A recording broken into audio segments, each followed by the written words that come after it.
Welcome back, Tasties and Taste Stats, to another episode of FTWGT Weekly. It's your boy Lenny, joined again, as always, with my producer extraordinaire, Dante. How are you? What up? We good? We good? You're looking tan as hell, dude.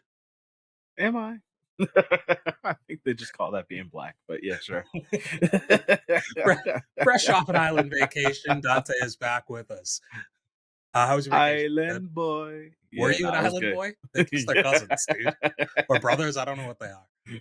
Not that aspect of it. No, no, No, okay. All right. All no. right. Didn't know if you're kissing your boys down there. No, no, absolutely not.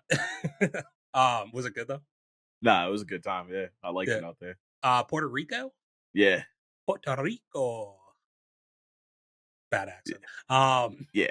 yeah. We'll let that slide. Good vibes. Good vibes. Weather was nice. Honestly, like looking at the weather, it wasn't really much different than it was back here that whole time. Well, it's Like, kind of good then for like a vacation. yeah, it was like high 90s. I would say the humidity was fucking crazy, but aside from that, it was fine. It was a good time. Well, congrats, dude. Happy you got that time away. But if you'd like to see me be able to go on a vacation, you know what you're gonna have to do? Help us get a sponsorship um, to any of the many places: Norelco, Phillips. Um, Isn't that the same company? I don't fucking know, dude. I don't know. Sonicare. Ugh.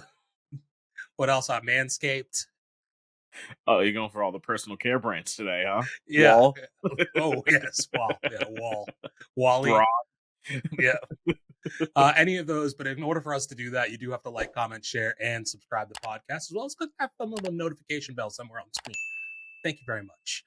This week we got some fun stuff in store for you. We're gonna kick things off with a little review of the movie MaXXXine with 3 X's, XXX. It should be it should be on Twitter. Uh, and then we're going to be joined again by D Ray a little later on in the podcast, go through some news and taste test, maybe some other stuff as well. But let's kick things off with this review, Dante. Uh, I so we had talked about previously. You've watched the two other movies. So you Yeah. watched X and you watched Pearl. I did watch X before I saw this. I did not watch Pearl. Yeah, I don't think you needed to watch Pearl. Yeah, I got that. I kind of decided that after I watched X. I was like, I can't imagine Pearl knowing that, like what you told me, that it's a prequel, has anything to really like impact like this movie. And I was like, if I like this movie enough, I'll watch Pearl probably at some point. Um, Yeah, eh, no, you don't need to watch Pearl. Pearl is probably the like one in the trilogy that people kind of flip flop the most on. You either like it or you don't like it. It's almost unnecessary though. yeah. So I mean, as far as X is concerned, we'll start there since I've now seen it. And we can probably talk about it a little bit. I I was a little concerned because I didn't know how I was going to feel about like a 90-year-old woman being the killer Yeah. and how they were going to play out like that whole process. But Um, you see, like, they didn't make her, like, super or anything, like, she was no, still very no, much like an old lady. no. It kind of just takes into consideration that people aren't going to want to like be aggressive towards a 90-year-old, especially one that they've deemed as like, I don't know, she has Alzheimer's, or she's got like something wrong with her brain. Kind of, it seems like, Um, so they were able to kind of just like play it out like that. I did think it was like good in the form of a horror movie, in the sense that I think it was made you pretty uncomfortable during the whole movie, whether it was like her being like overly sexual as like a 90 something year old woman, like with all these people, like that was pretty gross, um That one scene was definitely very cringy. the bedroom scene Yeah. with Maxine. Yeah. Yeah. Yeah, that one's definitely gross. Even like when she's like trying to, the first guy she kills in front of the car, Oh, yeah, yeah. like that one even was a little weird, you know. I don't know if they made it, does it make it more clear when you watch Pearl, like her envy being like the reason why she Yes. was, yeah, okay. Yes. Cuz Because like they, Pearl is all about her and, like, why she is that way. yeah, like so I kind of, you get it through X that she's envious, like she's like like you get it through the relationship with her husband about how she doesn't feel like attractive to him anymore, and it's like, well, dude, he's also like I mean, I can 90. give you a quick cliff notes on Pearl just to kinda let you know, like, why she was that way. Yeah, was she It really mean to the husband in Pearl? Yeah. Okay, yeah. Um, That's because I read something that said just so like the husband's almost not in Pearl at all. okay, Because basically Pearl is set around the time where it's like right after they got married, he goes off to war. I think it was like World War One. And her whole goal with marrying him was she lived on that farm and she wanted out of that farm. Similar to Maxine, she wanted to be a star. She wanted to, find her fame, her, make her name mean something and kind of get out of that farm. And she thought when she married him that it would get her that. And then he goes off to war and she's still stuck on the farm. So she kind of resents him for it. And it basically just goes through like her wanting to be a star, similar to Maxine.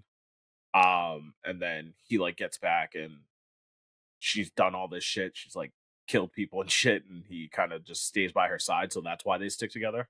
yeah. So he Um, already knows that she's like crazy. yeah, so he knows she's tapped and he stays with her. So I still am torn hearing that though between whether I think Pearl should have been the first movie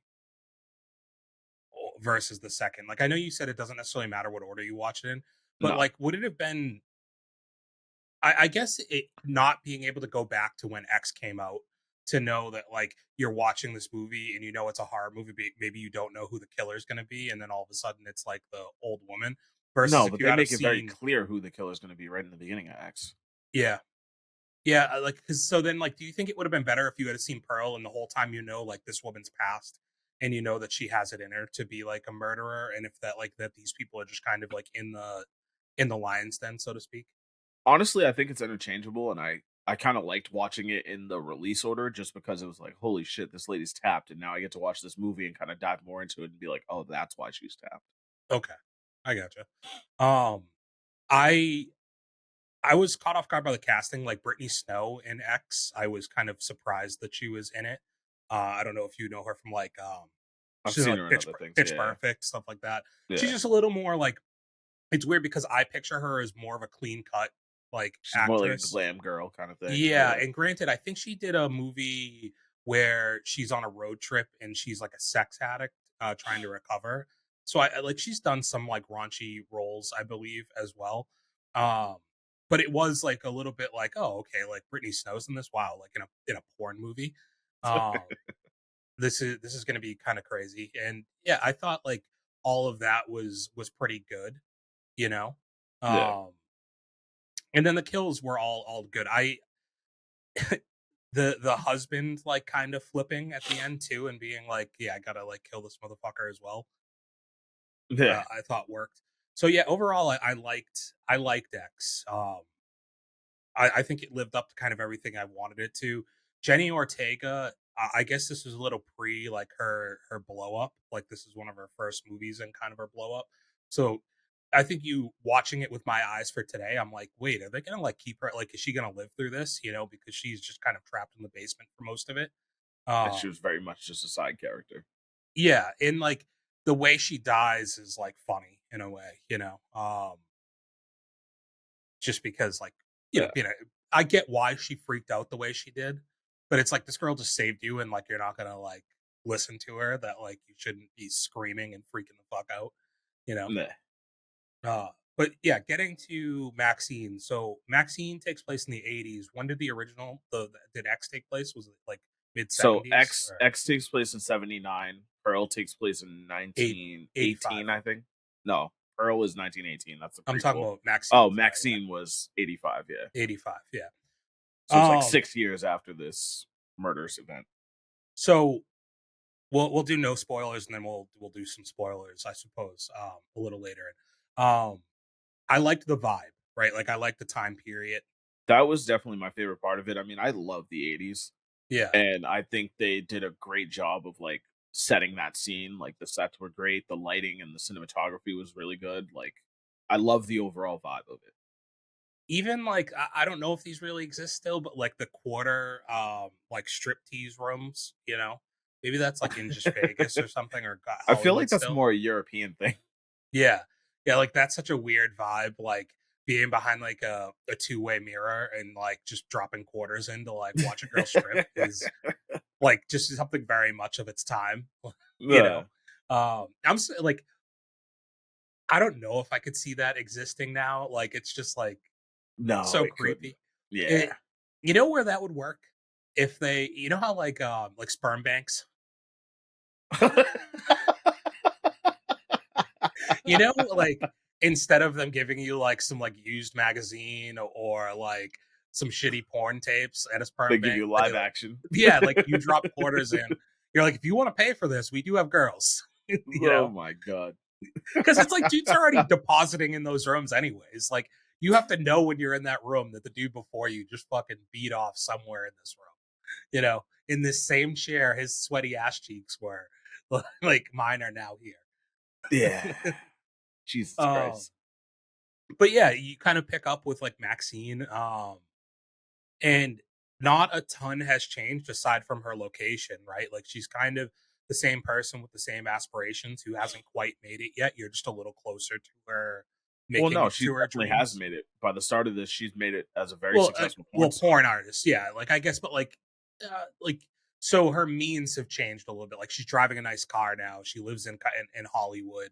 Like I get that, but I guess like her aspirations in terms of like her main goal from X till now was She's to be aspiring to be a greater movie than that, star. but You know, yeah. yeah. Like so, like I But guess there is that's what I mean. Like progression. Yeah. yeah, um, because it's funny. Like she's made it to this level, but she's still working in strip clubs. She's still and then she's still working in quarter slots to take her clothes off. So it's like she's the most popular porn star, but she's still doing these small gigs to make money. You know, Bleh.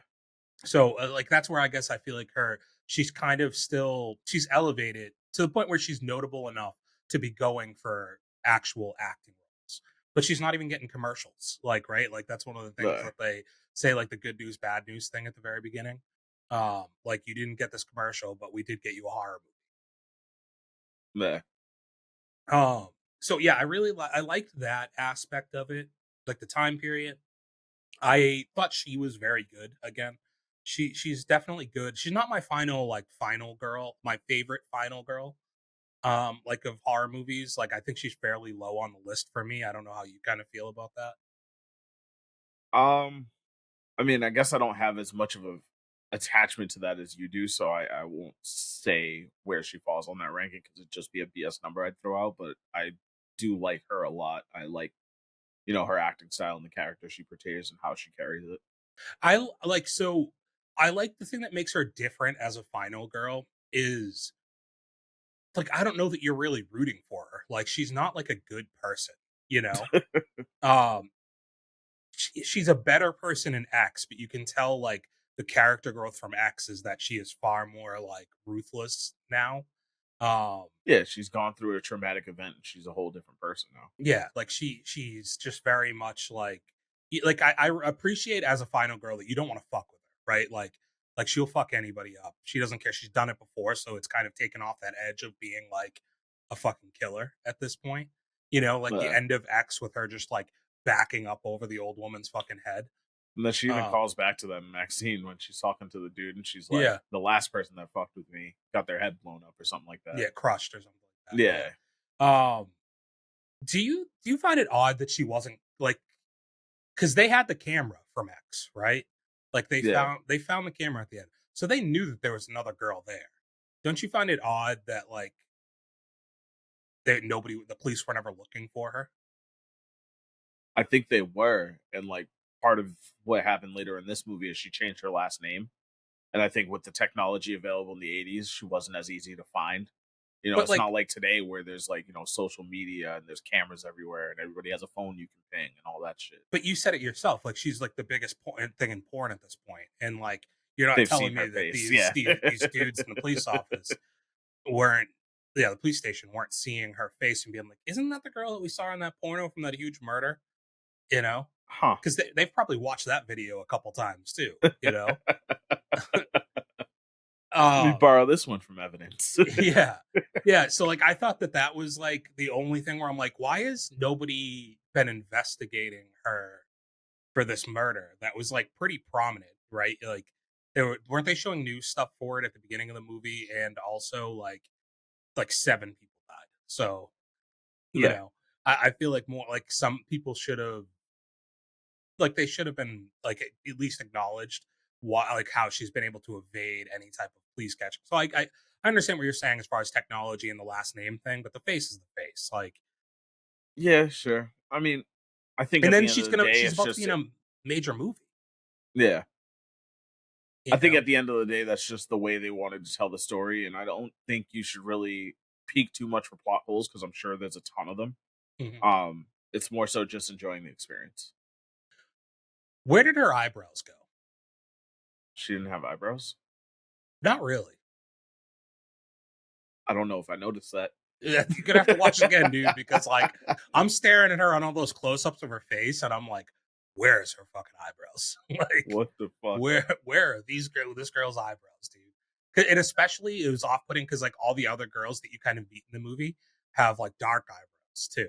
Like, and hers are like I imagine like they because I was looking and I'm like, they're not even like super blonde, and that's the reason why I can't see them. I swear to God, she just didn't have them. You have to watch that again. I apparently do. Fuck. Yeah. Maybe you can look. Can you try to pull up a close up of her face real quick and just see if they show the eyebrows on her? Let me see. And I don't Hold notice. I don't think I noticed that as much in the first movie, but this one it was very glaring to me. on.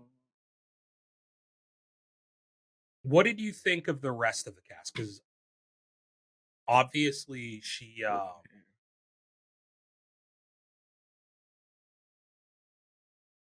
Yeah, I think you're bugging, bro. Pull up a picture. Hold on.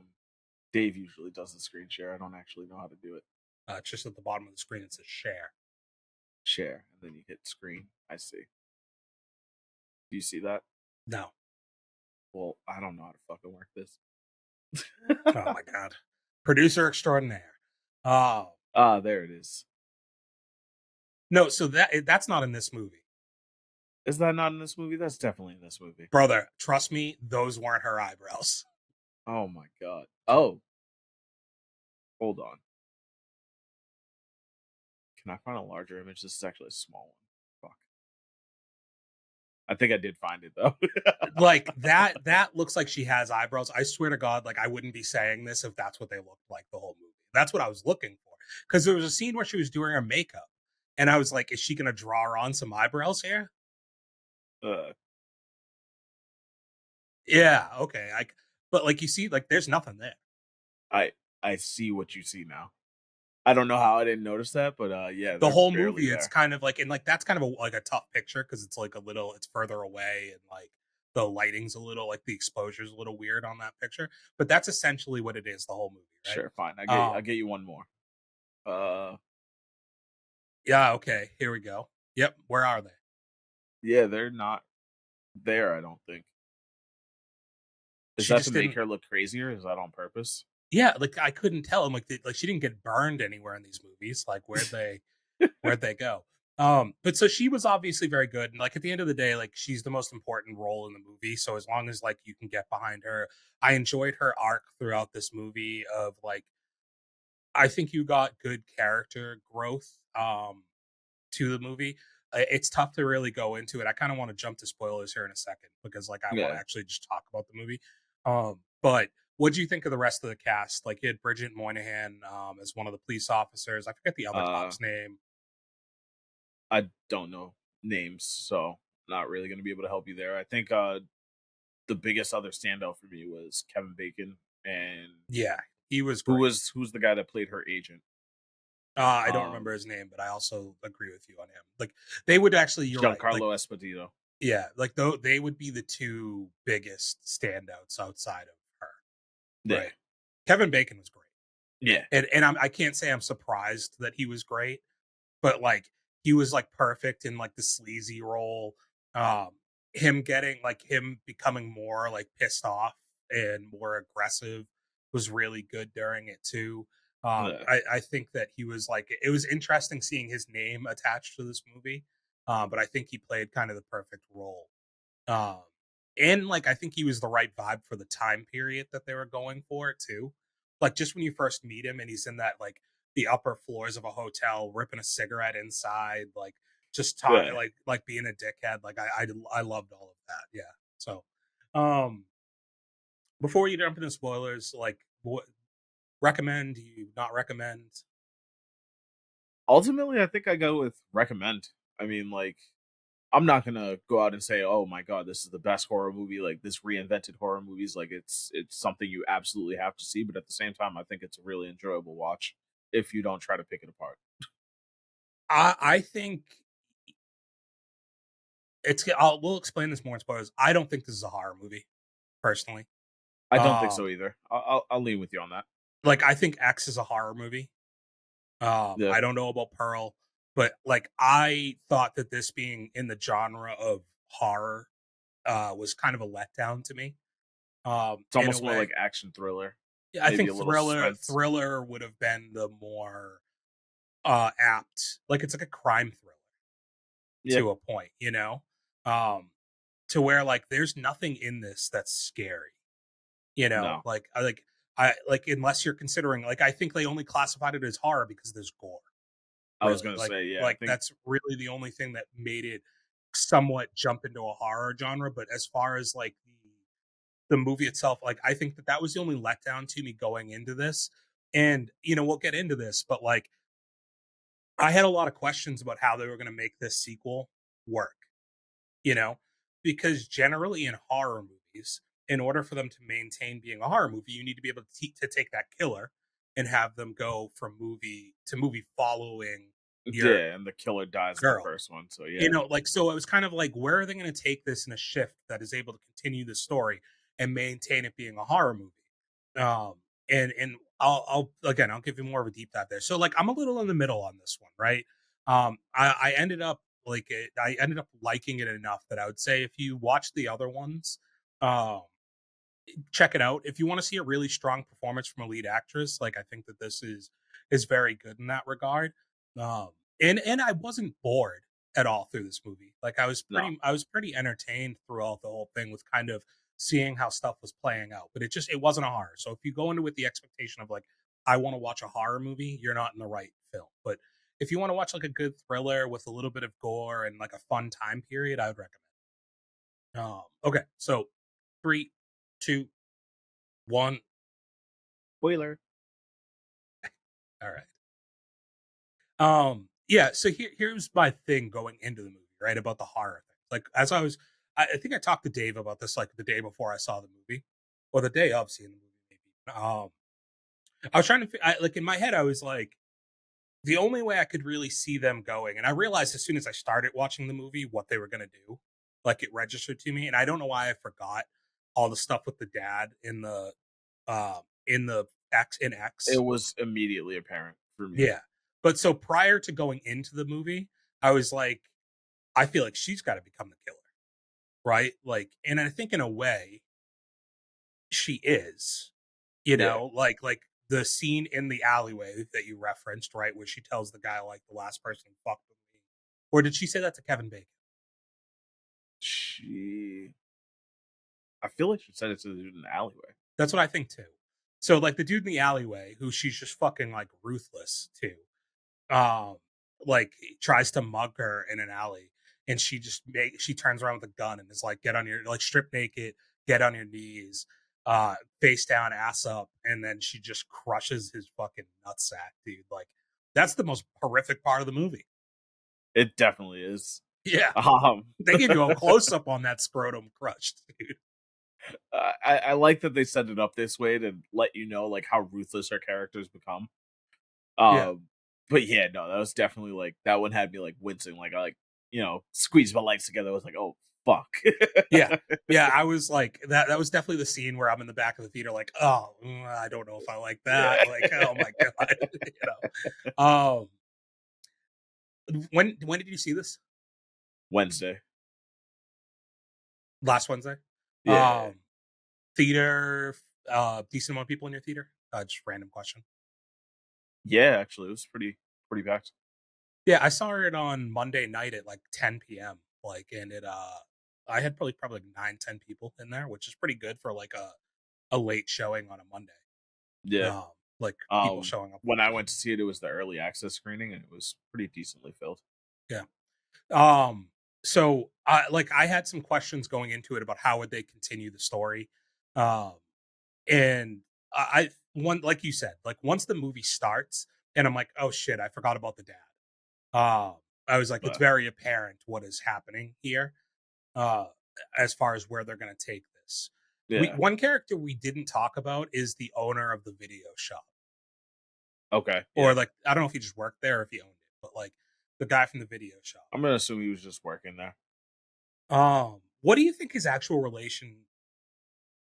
So he says he's not trying to fuck Maxine, right? I Like that's the think I reason think she he was likes him. gay, right? Is he gay?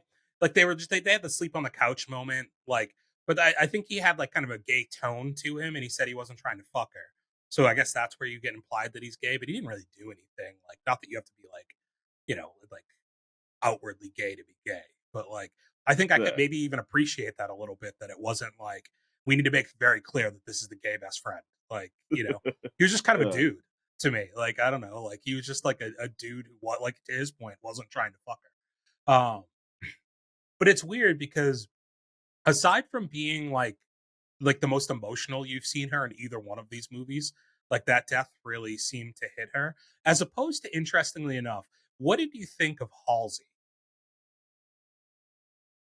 I didn't really get much from her, to be honest. That's kind of my thing. She's like second build on this movie, right? Yeah, And I kind of hate when they do this now, where like they cast somebody like that. and try to draw you in with the name and then not use them. Like they made it seem like this was going to be like a real acting role for her. She has like 7 lines of dialogue and then she's gone. Yeah. you know and I guess like the tie-in here is that like she finds out that she dies and the other girl that she works with in porn both get killed pretty early on in this movie, Was and that they in don't porn or was that a strip club? know. She remember she's getting fucked on the bench. Oh She's in yeah, porn. yeah, okay, okay, yeah, yeah. But like the Maxine doesn't really have like an emotional response so much to that, and maybe if she had have seen it, it would have been different, as opposed to like, Honestly, that's one of my biggest gripes is she doesn't seem to have an emotional response to much of anything in this. well, but I think that that's kind of the thing that we were talking about as far as her character change, is Yeah. that she's cold to a lot of this stuff. Like she's very goal oriented, and I think the very first thing in the movie, right, is like it was a quote at the a quote card at the very beginning about like the you're not really famous until you become the monster, right? Or it was Mm, something along that I lines. missed that, It but yeah. was like a quote card at the very beginning talking about how like you're not truly famous in Hollywood until you're like the monster on set, Mm, was basically like the quote card at the beginning. And I think that like that's part of the thing where like I don't think she really had friends outside of that one dude. Like I think those other people were like coworkers and acquaintances who thought they were her friend, but yeah. they were just like in the path. Like she met them in the path of getting to her actual But I mean, even goal. to that point, like, then why does she seem almost emotionless when he dies? She doesn't though. She runs. She She runs out, she's like, and "Oh fuck, she's like like, he's dead," but then she sees him and she just like I think stone face she. and I walks think off. that that's where it's like you saw the protective layer come down for a second when she realizes it's him who's been murdered. Also, when she probably feels somewhat responsible because the police came to her prior to that, trying to look for help stopping this, and it's when she's realizing at this point she's realizing this is connected to me. Yeah. Like the first two girls, kind of like whatever, they were idiots. They went to a party. They knew that there's a fucking killer out there. I know that there's a killer out there, but I know that I'm also a fucking killer myself. Where these girls were never really ready for this.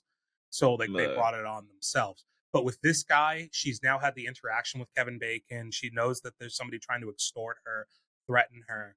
And I think she knows the connectivity to her. And I think that like it's like this guy that she actually does care about, that she's let into her home, all these things. So I think you see it for a second, but then she gets into the police office. And I think it's also protecting herself with the way she shuts down, because she knows that, like, in order to really tell them what's going on, she's got to tell them about the videotape that she received that would expose her as a killer, which I do think is another plot hole in this movie. Because remember, right before his death, she goes into that video store and gives him that videotape Yeah. and is like, where's this come from? Which I think it's weird that like in the 80s, he's just able to like, he's like, they don't really use this tape anymore. Like, yeah, like she thought he was going to go into like a fucking database and figure out Yeah. where he's going to Yeah. have to call around. Like, yeah. But I thought it was like kind of a plot hole, because if there's a murder in that video store, they would have looked for clues. They would have found on the desk a tape that said MaXXXine on the Right on side it. of it, Yeah. and like been like, well, this is interesting. Like the girl that we were trying to question about these other murders has a videotape in here with her name on it. Let's watch this. And they would have seen her connection to that other murder. So I thought they could have very easily like avoided that plot hole by just having the guy who kills him, they show you him taking the tape, because it's a game Yeah. he's playing with MaXXXine. It's not something he's trying to have the police find out about. He's playing a game with MaXXXine, so he doesn't want to leave the tape Yeah. there, Um, that was just one small little piece with that. But I did like that guy. Like I thought he was like a good balance because it was the real one emotional attach. Outside of maybe her lawyer, who I think she clearly like the lawyer, Oh, the agent. yeah, the agent slash lawyer. Yeah. Like in a world where he could have very easily just been a skeezy dude who didn't really give a shit about her and was just Nah, he trying to was make very money off ride or of her. die, but I think also it's part of she was probably his main earner, and like his success is directly tied to hers. Yeah, and he even said it himself. He has like a shady past, you know, Yeah. like he's done. Maybe that's the next prequel we get. Is why was that guy so okay with just like crushing Kevin Bacon in a fucking? I don't think we're getting any more. I mean, this Mm-mm. was from the beginning put out to be a trilogy, right? If you read it, I when I was checking to see if there was a post credit, they they seem to hint that there could be another movie. Hmm. I didn't stay for the post credit. I just read about I it. didn't know there was a post credit. I left. I'll pull up what it says for the post credit thing Okay. again. I just didn't expect this to be the type of movie to have a post credit, especially because I thought this was going to be the end of a trilogy and not have anything else coming from it. Um, yeah, Where I forget where I read it. Like one of them just explained it, and they were just kind of like, so like it closes. They basically say it closes in an ambiguous way. It's not like a post credit. They just have that end fade out where they're going up to like the it's her it's the MaXXXine thing in the Hollywood Hills yeah, and all of that. And they said that there's like a hint towards like what more they could do with her future, basically. mm, And I think she would be open to coming back for it, which I don't blame her. So the plot itself, did you like? I guess like the Hollywood stalker thing, like mixing in as like kind of a cover for what this guy is doing, uh, worked. Um, I didn't think. I thought that they should have showed you more of the kills. yeah, And I think that that's where you would have bordered into that horror graphic like part a little bit. Like even like the girl like in a fucking suitcase. It's like yeah. I think But I we would don't have know how felt she ended up there. Yeah, I think I would have felt more threatened by the father being like the bad guy if we saw more of him actually killing people. doing Because it. Yeah, the only person you see him kill, correct me if I'm wrong, is the guy in the video shop, right? The other girls are all killed off screen. yeah, yeah, Like you have Halsey, I think White right was the one that gets pulled up to the door and he like talks to her for a second. But like doesn't actually kill her. Well, you see her like crying and begging for her life, and then Yeah, they then it's kind just of like off skip away screen from it. Yeah, killed. Yeah. I think that like you should have made him seem a little bit more ruthless. And in a sense, I think that then when you get to the end, it kind of I think the end was a letdown for me. And I think that that's where I don't when I asked the question about how I feel about her as a final girl, yeah, like I think they should have done more with her in that final act. Once she's like she makes that trek, like I think the build up where her being like, I need to take control of this. And I know that this girl is going to get murdered because she realizes the connection between her going to a party in the hills. Which are these girls stupid because they get up to this fucking place and there's not people, there's not cars, there's not a there's no party. music. There's no Yeah. yeah, Like they're just rolling up to a house that's very much it's like in a cool location, which I'm trying to Yeah. figure out how he can afford this, because he was famous in the middle of America as like a church, like a pastor I mean, I assume you got a pretty decent amount of money coming in if you're like on TV as like a mega church. in the 70s though.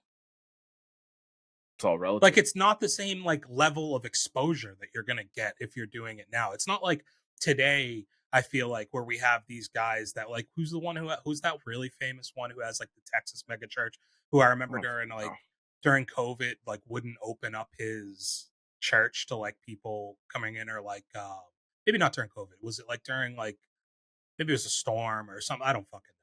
But I don't either know. way, he wouldn't open up the church for people to be able to come in. He got a bunch of, like, shit for it because he has like all this extra room and like power and stuff like that, and wasn't letting people shelter. Maybe it was the floods in Houston.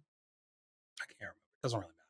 But like, No. you know what I mean? Like, it's not the same level of exposure to where like what's being aired on these local broadcast channels in the middle of America is going to be shown in fucking California and on the East Coast and stuff. Like, I feel like that's very geographical where that would have been big too. And I'm not saying he wasn't making a great living. I just don't know if like the living of like the people who are going to live in a house that you have to take a gondola up to in the hills of California are the movie stars, Yeah. right? Like, I thought that that was kind of like a suspending disbelief a little bit. Granted, if all those like people that are just blindly following, like that cult that's like blindly following him, are funding it with him, then I suppose like it makes a little bit more feasible sense. Well, Um, yeah. I mean, churches largely profit on donations, so like, I like that. I do like his the build and the plot of like the whole time they're showing you the people boycotting outside of Hollywood theater. So they've established the whole time that there's this whole group of people, not just him, who has a gripe with the way like Hollywood is affecting youth, and like the movement towards more of like a sex positive and drug positive world in the 80s has affected like the youth of America, and yeah, like, and it's funny, like it kind of brought me back to like when I was a kid, because like, and I'm sure you kind of remember this too, but like remember when Eminem was like at his peak in the 90s, and like people were like making a huge deal because his lyrics were so like aggressive, and they were trying to, it's like that and Grand Theft Auto, like they were like, yeah, this is fucking up our child's like, and it was like when it first started really pushing it to where like parents were like, you can't go and buy these albums, or like if you went to Walmart you had to be careful not to grab the clean version of a CD. yeah. And then they went to the whole like having to put out the parental advisory stamp on it. Yeah, yeah. um but it's so like, I like that they built that up. But getting back to the final act itself, I like that it's like she has this final girl moment where she's like, I need to take control of this myself. I need to stop this from happening.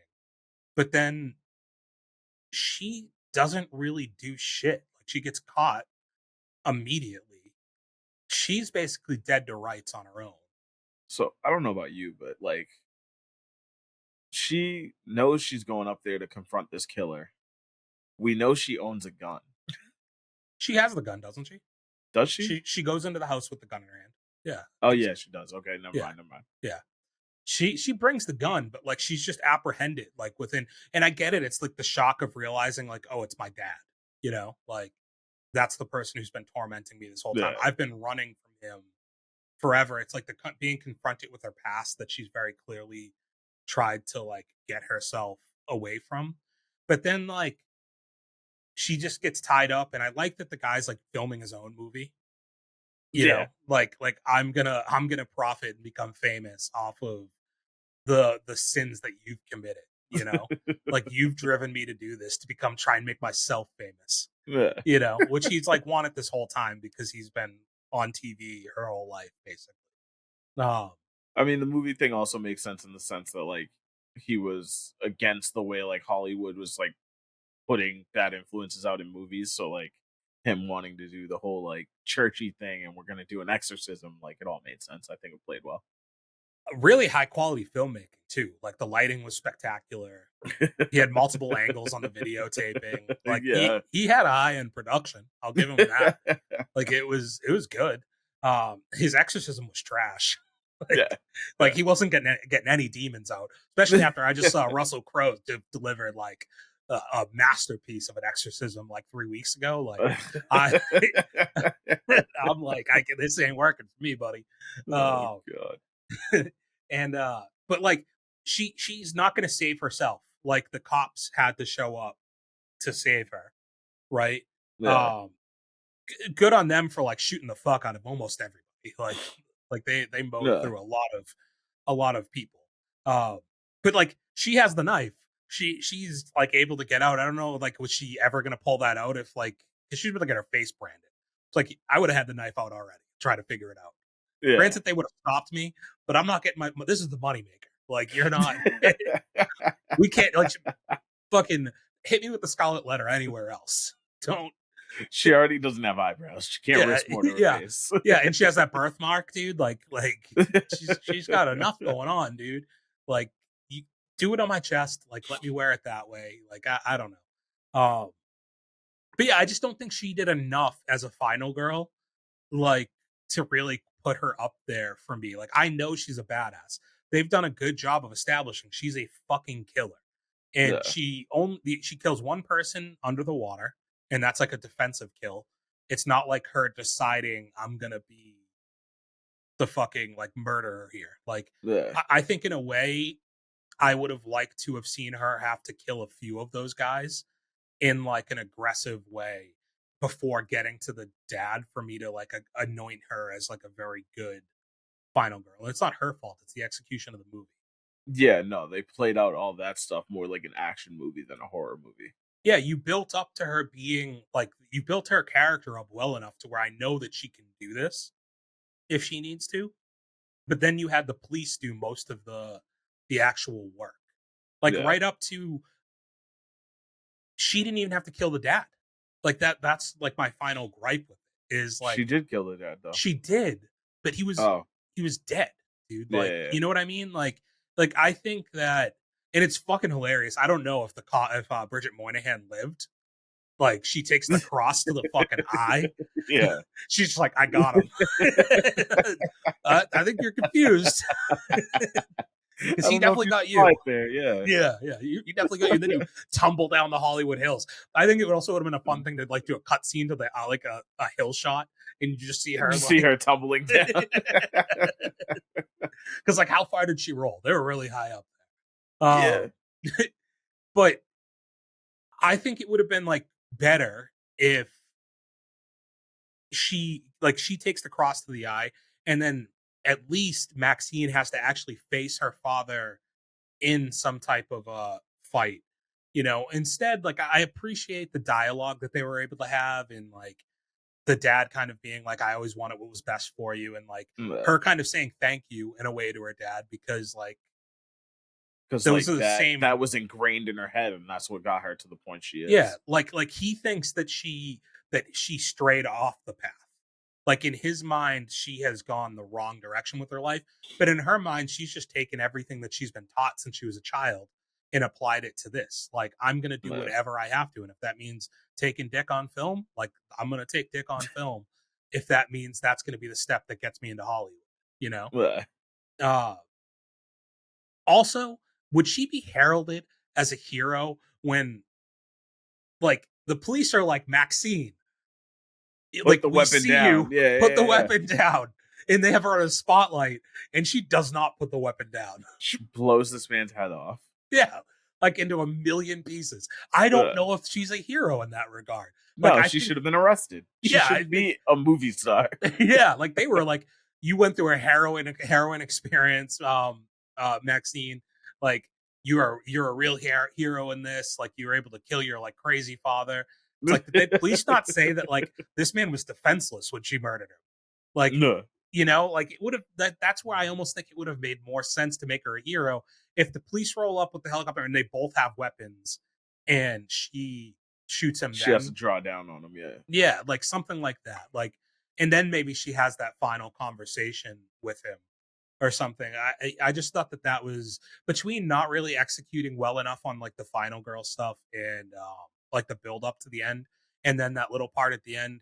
It took a little bit away from what I thought was overall a fine movie. Like Nothing crazy. I liked the chase through the Hollywood set. I like the Hollywood Yeah, set in general. Like I thought that whole like piece of cinematography was cool. Like filming through all these different Hollywood set rooms into this building and the stuff.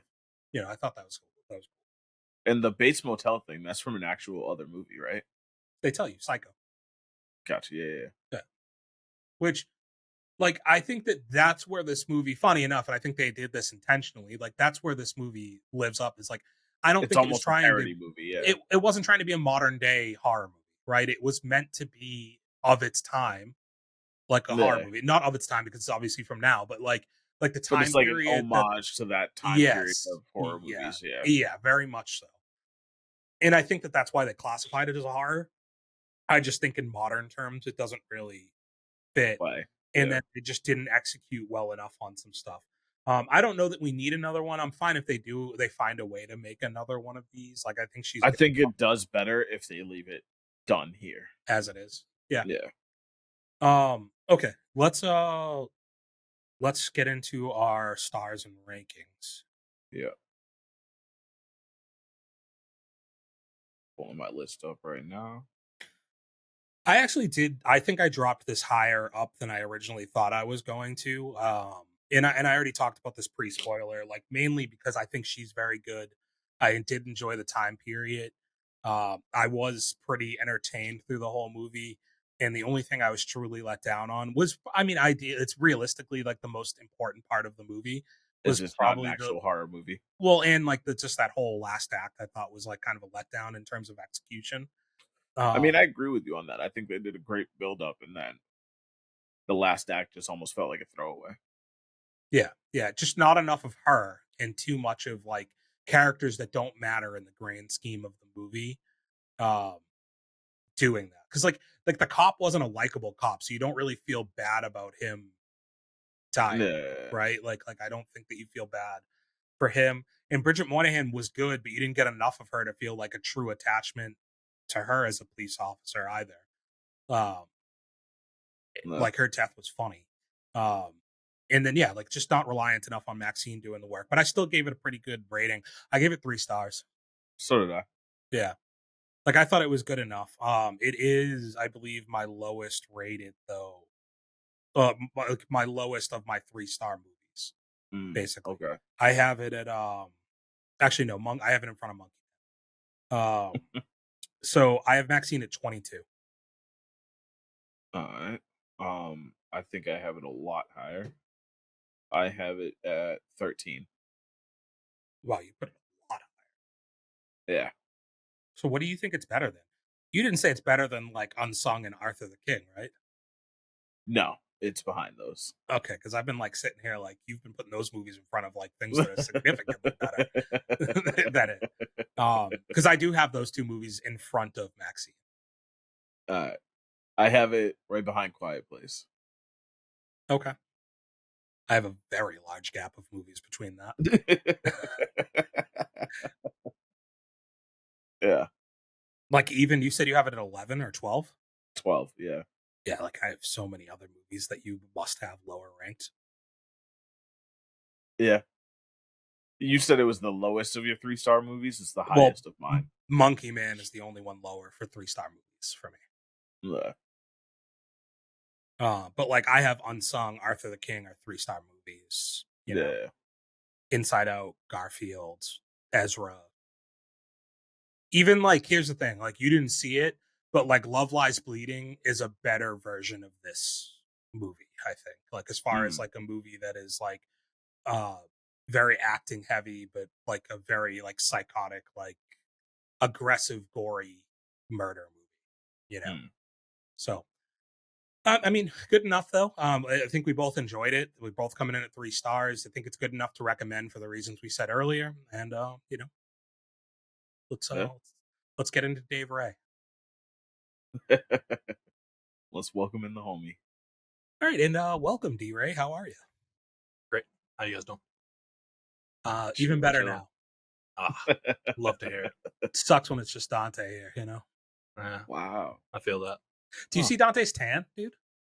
Yeah, dude, it looks nice. Bro, fuck you guys. Do you tell he spent a week at an island on an island? Yeah, man, you got some nice color. Yeah. Oh, All right. God. So, like I teased earlier, we got some news to jump into. Dave even might have a game for us, and we'll hit you guys with a little bit of the taste test. But let's kick things off with some news that's relevant to an episode that we dropped last week about the movie Horizon American Saga. So, as of about 30 minutes ago, news release came out from the Hollywood Reporter saying that Horizon 2, the sequel, had its August 16th theatrical release date canceled. What? Oh, Yeah. The studios are hoping to allow more time for the audience to grow for the first film before they release the second. I mean, yeah, I get it. That timetable is kind of crazy. I was for it though because it was something different. You have two different films doing that this year. You had Horizon doing that, and you also have The Strangers dropping their sequel in the fall. So you had two different movies that were going for this strategy of filming everything in bulk and then being able to release one after another. And I guess interestingly enough, I think The Strangers made more money than Horizon did.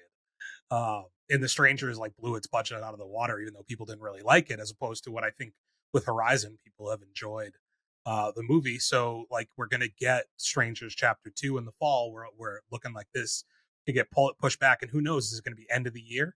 Is it gonna be early next year? I think it's a disappointment either way because all three of us saw it. I think I was looking forward to just jumping right into Chapter 2 and seeing where it was going to take us. It sucks that other people didn't see it. And I read this to be like, well, we kind of need to get this to streaming to see if we can get people to watch. yeah. To watch it the second time around. Yeah. But like what? So here's my question: if this now fails to grow an audience to where when they release Chapter 2, it again does not make money. Because to be honest, I don't know what you guys' prediction on this is. I think whatever it made this time around is what it's going to make the next time around, regardless if they give it time for people to see it or not to see it. Just nothing to do with the quality of the movie, just to do more with the genre and type of movie that it is. Yeah. I think the only thing that, I don't think it was that great of a movie, but maybe if Oscar season rolls around come January, and this gets some buzz around it for some sort of awards, that might kick it into another gear for the second movie. Well, I think the only issue with that, Dave, because I think you're right. If in a perfect world they were able to get somebody nominated for something, that'd be great. But the issue becomes there's so many actors in it and actresses that I don't know who you would see nominated for like a supporting role. Because there's not anybody who has like some largely dedicated. And is everybody in a supporting role? Is there somebody who's considered a lead? Like I just don't know, even with that, how that kind of works. So I just don't know what the hope is for some type of nomination to come from this. True. I mean, maybe it's not actor related. Maybe it's just like cinematography. Yeah, okay, that's fair. I think cinematography could be one of its best bets to get it some type of nomination because, like we talked about it as well. Yeah, like I thought Costner was great, but I just don't know if it's like good enough to get a nom. In the movie itself, I don't think the first movie in a quadrilogy is going to get a nomination for like best movie or something. Nor does I think this deserve it necessarily. The other thing is like I don't know that I think like streaming is going to like I think people are going to watch this on streaming. But again, I don't think it's going to impact the box office.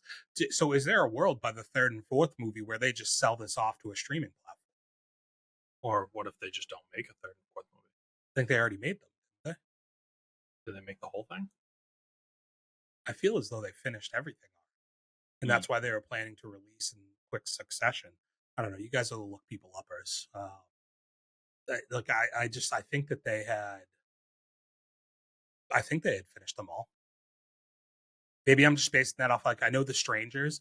I was reading this today about The Strangers. Funny enough, that they filmed the first two movies simultaneously, like not like back to back. Like they filmed them at the same time to the point where the lead actress was filming scenes for the first movie earlier in the day, and then she would drive to another set somewhere else to film like the second movie. So they're in the middle of filming part 3 right Yeah. So at minimum you're going to get 3, and if you're going to get 3, you're going to get 4. And to be honest, if it comes down to Kevin Costner wanting to recoup his money back, streaming services are in such a need for content to be on their networks. Somebody will pay him the money required to make his money back, I'm pretty sure, from these 4 movies. Yeah.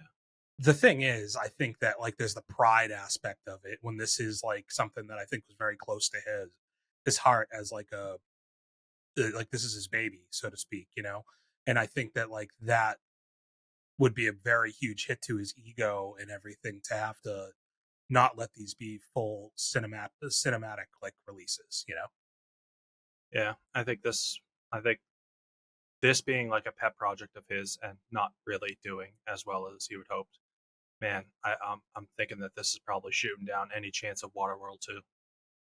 Fuck yeah, man. And we were all hoping. I was looking forward to The Postman too.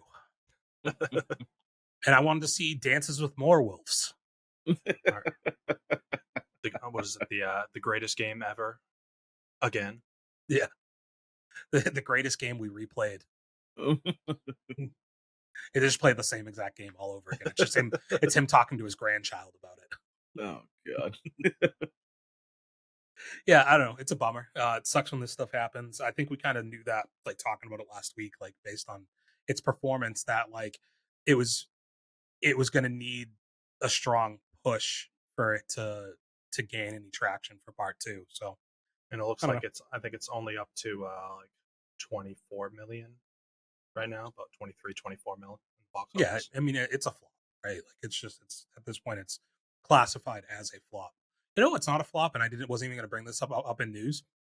Inside Out's about to pass Incredibles 2 for the highest grossing Disney Pixar movie. Mm-hmm. Oh shit. Yeah, 1.2 billion at the moment. I did not see that coming. Like I knew that it was going to be like popular, but I, in my wildest dreams, did not think that they had like this was when we talked about like early in the year, Dante. We did like our predictions for the year based on like the list of movies coming out and stuff like that. I thought this would do well just because it's Disney and it's Pixar, but like the idea that it is going to drop, like it's going to put this much revenue out is insane. Yeah, because I think when we were talking about our predictions for most successful movie of the year, this wasn't even in the conversation. Yeah, I like Dune 2 is like a far second now, like a distance. When it comes to like actual like children's animated movies, like what else have we gotten this year? I know we have Despicable Me out at the moment, which is also doing really, really well. Is it? I haven't heard anything about that. Yeah, it's at 240 million already. And that's one weekend. Wow. Yeah, wow. It's 7th on the year at the moment. I can't think of anything else. I mean, Garfield. but that's not like an animated. And If flopped, Garfield just did like average. I think it did like good enough to make its money back kind of deal. So I think this might be like the first real like like hey, let's take the kids to the theater movie of the year. Is this a summer blockbuster? Shit, clearly. Yes. Hey, I regardless if like we thought that this movie was going to be able to do this, like at least it kind of holds true to like what we were feeling a couple weeks ago, where it looked like everything was failing in the box office. So yeah, I think it kind of goes back to like like there every year for the rest of our lives, basically, as long as movie theaters exist. We went through this last year until the summer as well, where we're going to continue to write off the movie theater as a medium for people to watch things, because so many movies that formerly would have done well flop at the theaters now, and the people that we know to be like theater draws aren't 100% successful any longer in it. But there's going to be these movies that come along every year that reinforce that idea that like you can still go to the theater with something and have it be successful, whether it be like Dune 2, which whether it's second place now, like still performed very well and was like that, like essentially like what you envision a movie theater release to be. And then like something like this that's like just drawing a ton of money. And you look last year, and I'm pretty sure we were all writing shit off until we got to the Barbenheimer, week, you know, and all of a sudden we're like, this one movie has done enough money to justify a whole year's worth of movies being released into the movie theater. I mean, in last year we did Barbenheimer. We're not even talking about that. We had like Mario last year, which did crazy money. So like Yeah. if you hit these like 2 or 3 or 4 movies that can do this type of revenue, I think you're going to still maintain a reason for the theaters to be in a world, because like every theater is just going to be jockeying for their spot to come out with one of those types of films, you know. One last piece of news, Dave. This is actually specifically for you, and it's just because I saw this. Yeah, yeah, yep. And I saw this pop up in my timeline on X videos, and they we talked about this a few weeks back, and you were kind of being like, when the fuck is like this is never going to happen. George R. R. Martin on speculation of the release of Winds of Winter. What? When Winds of Winter is done, the word will not trickle out. There will be a big announcement. Where and when, I cannot say. So it seems we are on the precipice of the next Game of Thrones book, Dave, right? Dog, that's a whole lot of nothing. That's nothing. That gives me nothing. So no hope. Dude, no. Why would I get hopeful, man? It's been fucking like 18 years since the last book. I don't. It sounds like it's done, Dave. Bro. You know there's another book after that, right? Well, all right, dude. I'm not saying Like- you're not gonna have to wait another 10 years. He might be dead by the time that one comes out. He looks dead as fuck in the picture I see of him now. He's not. Like, we're not releasing this. It's just not happening. It has a cover. Okay. Well, man, it could be just AI generated for all I know. Oh god. Yeah, it does look like Copilot. All right, so we're not excited. I thought I had something for you there, dude. I'm sorry. No, it is what it is. Until it's out, it's not out. Like that's it. Well, Dave, you know something else that they thought would never come out that we're getting this year? Dante? Whoa. Hey chill. I was gonna say Sketch. Oh, what's up, brother? Tuesday. We don't have to talk about Sketch, but like we can really quickly, I suppose.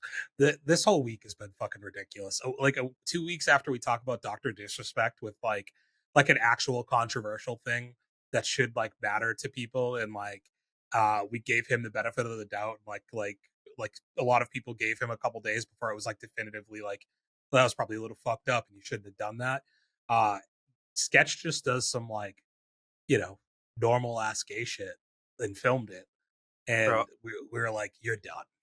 Not Dude, we, like, I but, like, mean, people so were like, I'm super sad about like the whole situation, and just kind of like obviously like how hard he's taken it. But like I gotta say, man, I just love the fact that everything that I have seen has been nothing but positivity this way. dude, And you say the way he's handling it, like that, like his first stream back.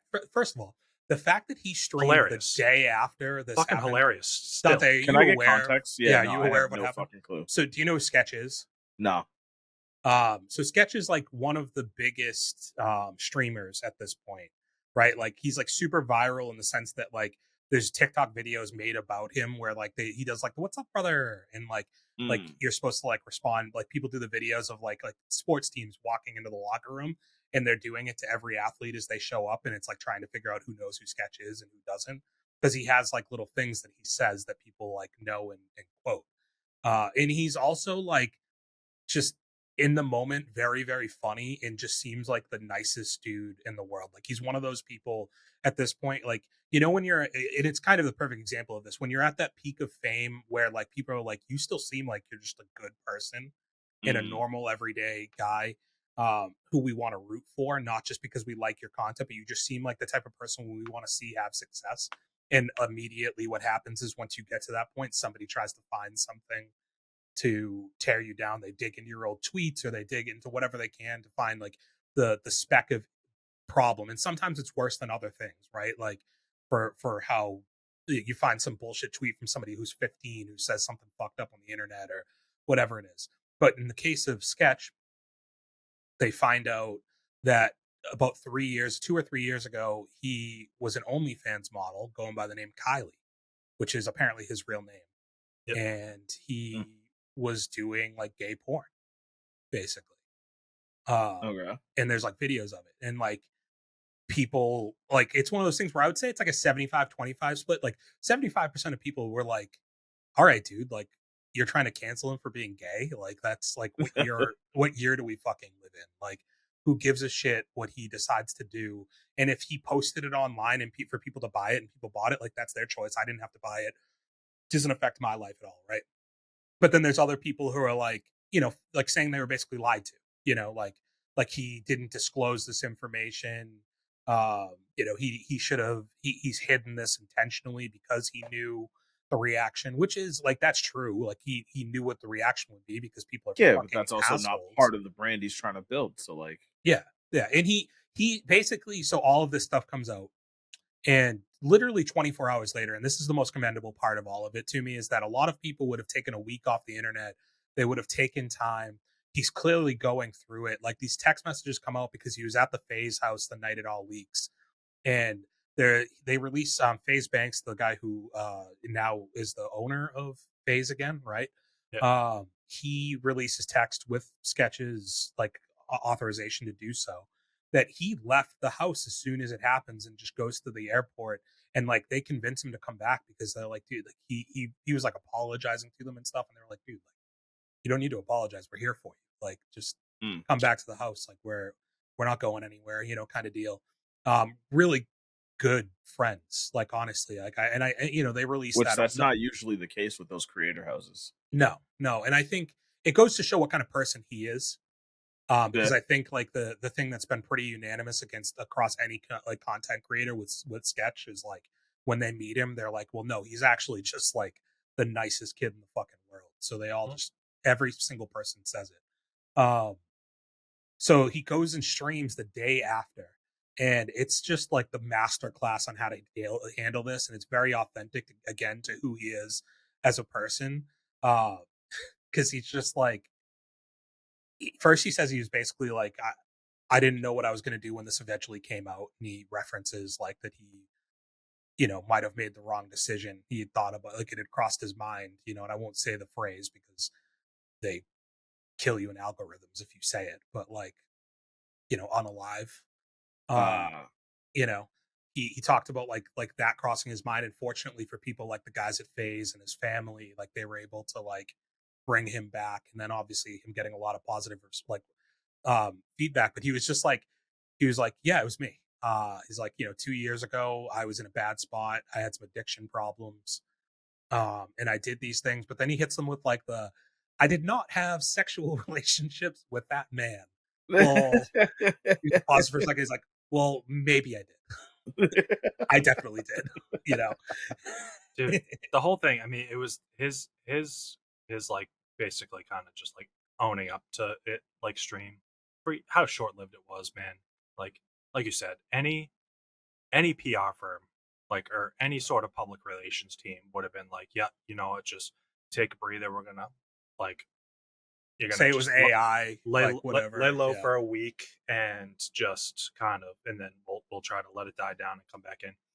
My man just hops in the next day, super emotional, gives his side of it, which, like he doesn't owe that to any of us, but like it just, and then just dropped like a couple of just insanely funny lines just to like show that, like he's still there, like he's handling it. Like I hope he's still got a good amount of people around him right now, and I hope he's kind of just getting the strength and positivity from, the entire community. That, like I said, like my algorithms and everything around this whole story is nothing but positivity.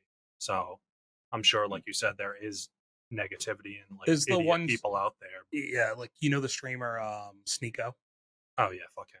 Like he's a douchebag anyways. Like he's Yeah. one of those like anti-women, male masculinity Andrew Tate types that's like taking this as an opportunity to be like, you faked, like, because like his character is somewhat like, I don't know, like like autistic to a way, like, like he like kind of comes off as a little bit like he has some type of like a social issue. And then people say when he's off camera, he's not exactly like that. He's a little bit more like normal, and like he's like your whole character's a facade. Like you fake being like having a disability, and then you've hidden the fact that you did this in your past. Like your whole thing's a fake, and like he's taking it as an opportunity to get clicks for himself by like completely taking down another person. And that's basically anybody That's who's all had this anything thing is. negative to say is just people trying to hop on the bandwagon of being like, I'm going to take this extreme opposite approach to try and get people to click on my content, like, which is unfortunately just like you have to be smart enough as a consumer to know that that's like a route that people take now to get clicks on their videos. I even saw another video sketch. I don't know if you saw this, Dave, where he was with another content creator and he introduces himself and he calls himself Kylie and he's like, oh, fuck, whoops. And then he's just like, he like laughs and he's like, well, I guess the cat's out of the bag now. I could just say that now. It doesn't really like, I was so worried for a long time that like that would be like a thing that came out. I mean, I knew that was his name for a while because I mean there was information on like him going to school and stuff like that, and he was in a fraternity, and that was his name. So like everybody was sharing that name in college. Kylie is an interesting name. Yeah, it's not a name I would traditionally perceive as unisex, but No. It lends itself very well to the line of work he was in. yeah. But yeah, I just want to say like props to him. Like I think it's like the way he's owned it is kind of like you said, Dave, a masterclass in like how anybody should handle shit like this. Like you don't need to run away from it and just like own it, and people will be forgiving. Don't try to lie about anything, and it's really nothing to be like ashamed of. Like No. It's not your life choice, so you shouldn't fucking care. It's like get over it. But another time period that was known for really gay stuff? The time of the Romans. Yep. Yeah. They had a lot of baths. Yeah. I think it was more straight to have sex with a man than a woman in Roman times. Showed strength. Dante, really, you would have domineering great as an alpha. No, no, You ride the bull, Dante? absolutely not. You get the horns a couple times. Hey, yeah. Lenny's the gayest one here. Why am I getting the heat? That's fair. I can't run from that accusation. Yeah, so we got a Gladiator 2 trailer. My original segue, if I didn't go to sketch, Dave, was gonna be like, like something else that people said was never gonna happen.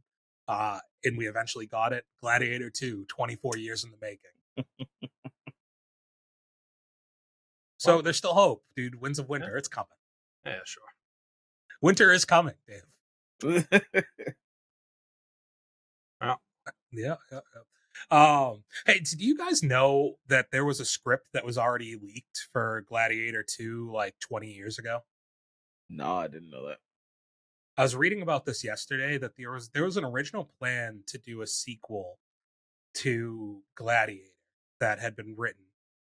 And it was basically going to take Gladiator, and it's weird being a Ridley Scott movie because I find Ridley Scott to generally be more real in like his movies. I mean, Gladiator itself is a very like real feeling movie, but they were going to take it in like a mythological direction and have him battle like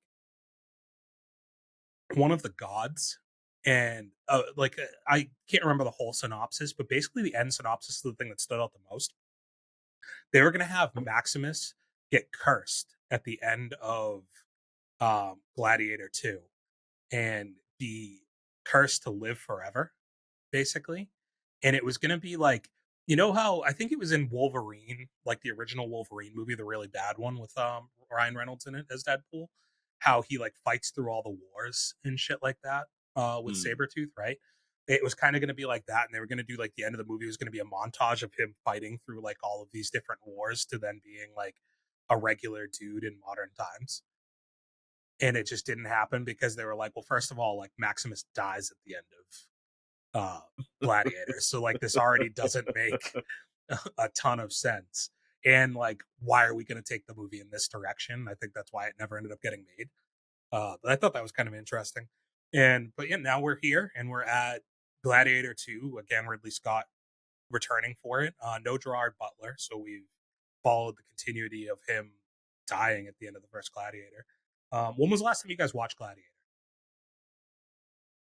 Very, very long time ago. If I've watched it, it was so long ago that I don't remember. All right, well, I watched it last night, guys. Love that for you. Nice and fresh. Dude, the beginning of Gladiator does not get talked about as far as like fight scenes to start a movie nearly enough. Like everybody kind of goes towards like Saving Private Ryan has like the best like, beginning scene of a movie of like all time, basically. Like the beach of Normandy and like just death and fucking destruction to start the movie. Yeah. This movie is very much like that. Like you start this movie like on the lines of like a war, and it's just like them getting into a massive fight and just people dying everywhere. It's like pretty fucking epic as far as the beginning of a movie is concerned. And I don't know, like we don't have to recap Gladiator 1 obviously, but like Dante, if you have not seen it before, it's a long movie, but it is fantastic. Like it is very, very good. The story is great, the action is great. Like Maximus is fantastic as like a lead. Joaquin Phoenix as the bad guy is like phenomenal as well. Like it's just it deserves the like how it's looked back on now. 100%, it still holds up to that level for cinematography and everything. It's like one of those things where Ridley Scott's like was still in his bag at that point. Like he's not quite as like he's still established, but his movies just don't perform the same way any longer that they used to. But he like that's peak Ridley Scott. The trailer for this, so since you guys haven't seen it in a while, like who Paul Mescal, they basically show you who he is from the original movie. But do you remember him from the original movie, Dave? Yeah, so like that, I guess that kind of confused me. So like he was just the kid that was with like I guess like the highborn lady. Yeah, he was supposed to be the next to take the throne. Right. Yeah. So okay. So but there's no real information in the trailers to like how he is where he is now. Yeah, so there's some things that I think you still need, like, because I saw some people being like, this trailer gives away too much. It's a long trailer, 3 minutes long. I think it gives away a fair amount of action, like to the point where you're getting like Paul Mescal fighting, what's his name, Pedro. Pedro Pascal. Yeah, like their names rhyme too much too. That's kind of weird. But like to the point where you're getting like you're already seeing them fighting in the trailer and stuff. Like I think it does give away a lot in that regard. But at the end of the day, this is like a 2.5 hour movie, so 3 minutes from it isn't that crazy. I think it's interesting because he says like I never knew my mother or my father, Right. which I thought that was his mother in the first one, which she is in this movie as well. She's in this. But I guess that's what you're going to get like filled in is like what happened, what does he do after that movie? Where does he go from there? Because basically in the first one, he seems as though it's his son, and also like Joaquin Phoenix is acting pseudo, excuse me, as his father in a way, but he watches him get murked by a guy that he clearly looks up to as well, and has then gone on to model his whole life after, it feels like, in Maximus. I think as far as like making the movie make sense, though, I like that they took a character from the first movie and were able to build on the continuity that you've established, and it's not just like a retread of a guy. Like Gladiator 2 is not just like a guy who's a slave who becomes a gladiator and fights back against the tyranny of like a bad leader. Like they could have very easily done that, and instead it looks like they're going a different direction. And also the whole end of the movie for Gladiator 1 is like him being like, it's like the power shouldn't be in the hands of one person, like in going to more of like not a democracy, but like a council of sorts, a senate to oversee everything. Where was this on a list of things that you were ever going to think you would see a sequel to, Dave? No, because I mean, I think in the mindset that I haven't watched this movie in probably like 20 years, that like it's something that I just completely forgot kind of existed. Do you think it's better in that regard?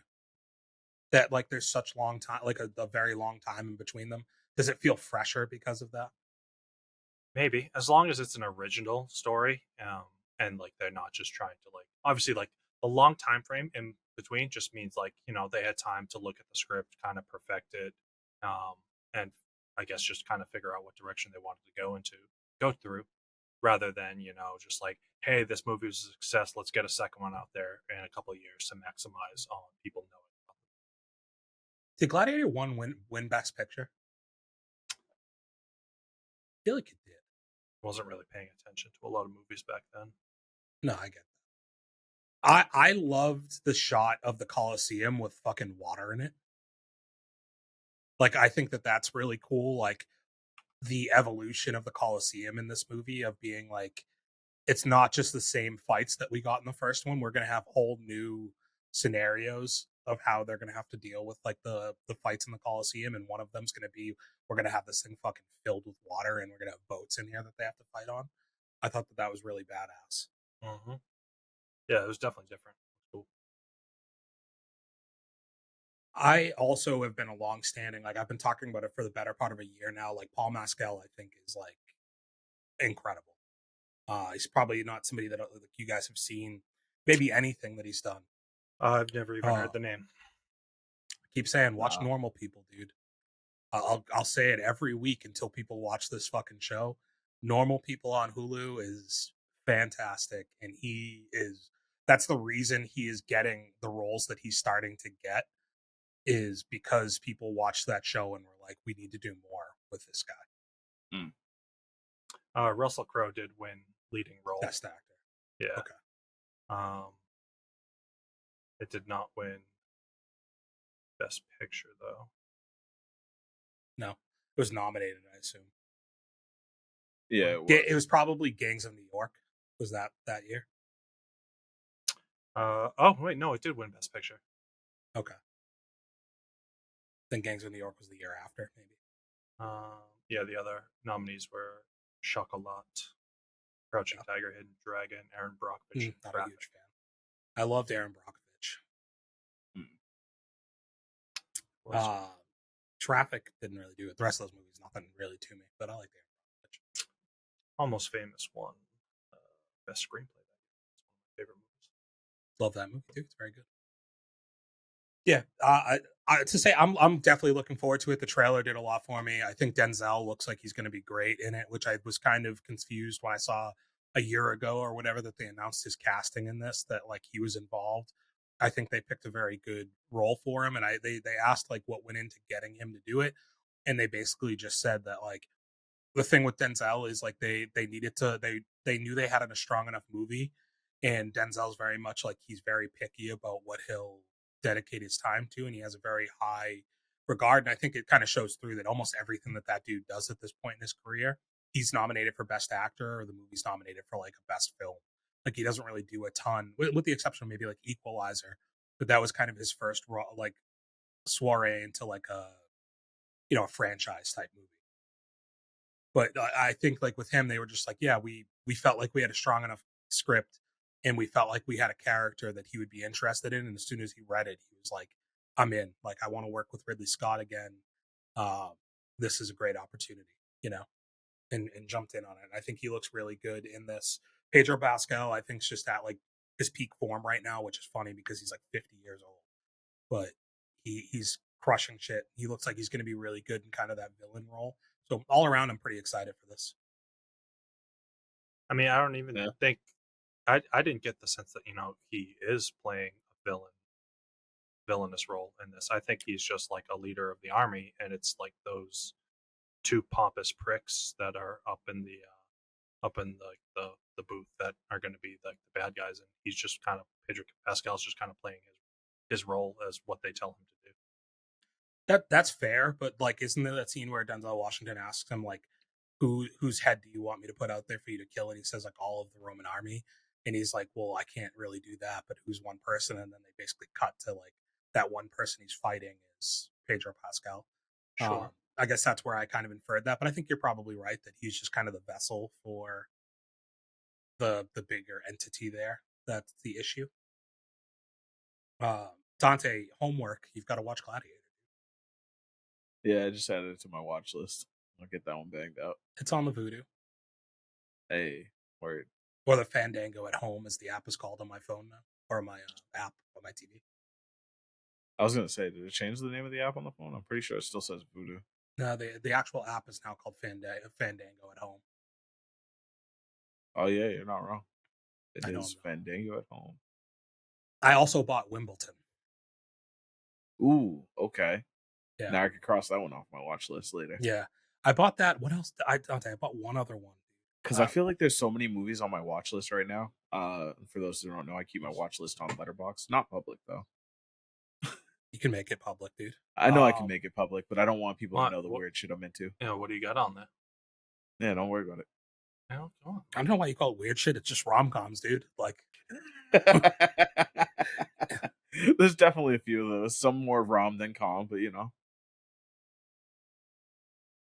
okay. Dave, do you want to hit us with the game? Sure. And then I'll tell you, Dante, because you're worried about looking gay. I'll tell you the one other movie that I bought last week that I've watched. It's super gay. Oh, that's coming in the taste test. Yeah, I'm on my Kylie shit. Oh my god! All right.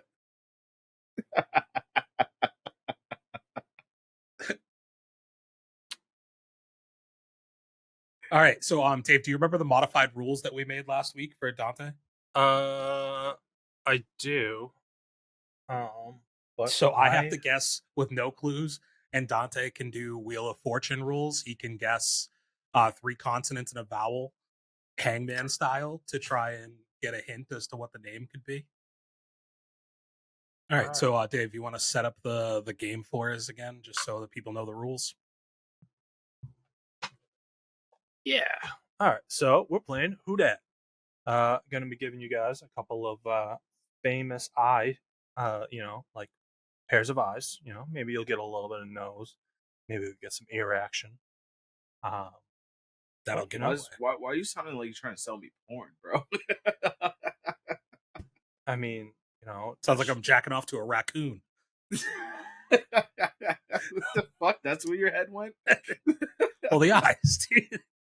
Okay. Well, it's definitely a smaller version than our first game, but we'll kind of stick to the same rules where it'll potentially get more difficult as we go. I don't know, because Lenny got the last question on our first game almost instantly. Couldn't get like the 4. Anything. That, yeah. You couldn't get like the 10 before that. Well, that's not true, dude. I answered the first 3 or 4 correctly. They're all Marvel people. And then you went just on. I fucked up. Big I knew the actors. I just couldn't remember their names. So you'll get 1 point for the first, and then 2nd point for the first, and then so on till the end. And then we're also still dealing with a theme in this.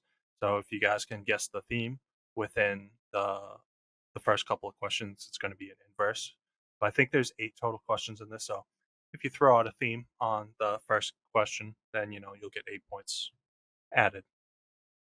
But and so I'll have a couple seconds to answer first, and then Dante can give out his consonants and vowels. Well, I guess you can't technically answer, but I won't show my answer. I'll be able to write it down. Right. Okay. If I don't know it, but then I can get it off of the vowels and consonants, can I get a deducted amount of, can I get points, but it'll be like a differential? No. Fuck off, Dante. That's just that's math, man. It's too difficult for me to think of in the moment what might be fair and what's How many not. points can I get per question? Depend whatever question it is. What, 8 points on the last question? Right? Yeah. All right. So I mean, you guys get this first. Dante, do you know who this is? We did this one. Boy, I would ever. No, we haven't ever. No, we did it last week. No, we didn't. Shut up. All right, do this one all on my own. What do we got? Yeah. We got Elton John. That is correct. There's your gimme, Dante. Gimme. If Sketch is next, I know what the theme is. All right, here we go. Number 2.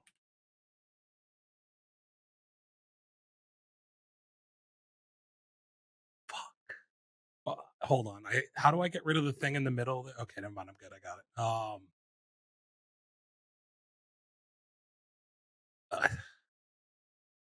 I damn it, dude. Hold on. I'm gonna guess on this one. All right, I wrote something down. All right. As for I think it's wrong. Dante's Wheel of Fortune rules, we're doing RSTLNE, and then he gets some. No. He Okay, just gets so we 3 weren't. consonants. He and just a gets vowel. 3 consonants. So Dante, how confident are you feeling? Do you know this? No.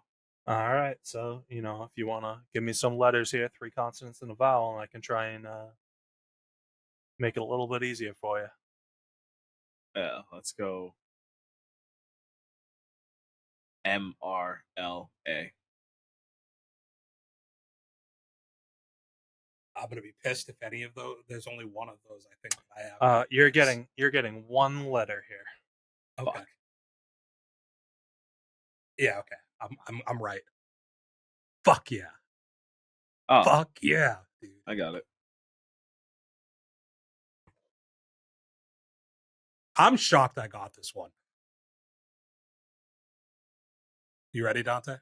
Yeah. That's John Legend. There we go. That Just is ordinary people. the Holy John shit, dude. Legend. That's tough eyes, Dave. I don't think that was very tough. Now, you also have no idea who might be next. So let's go on to number 3.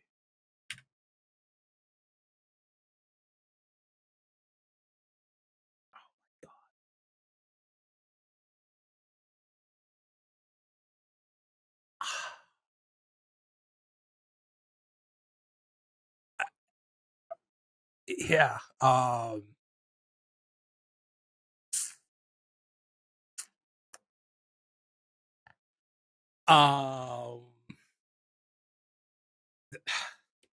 don't know, dude. This is wrong. I feel like I know who it is, but I don't know who it is. I don't even know if this is the person's name. I'm guessing, but I Oh, wrote shit. something down. I have no idea. This is tough. All right. Dante, 3 letters and a vowel. 3 consonants and a vowel. KMHE. This is helpful to know if I'm right or not, Dante. So thank you.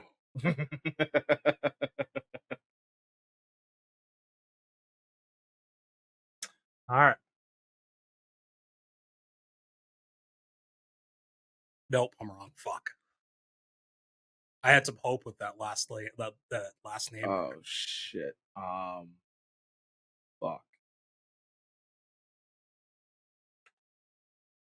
That actually made it harder somehow.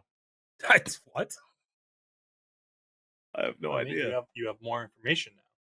Yeah, I know. Only I don't know what to do with it.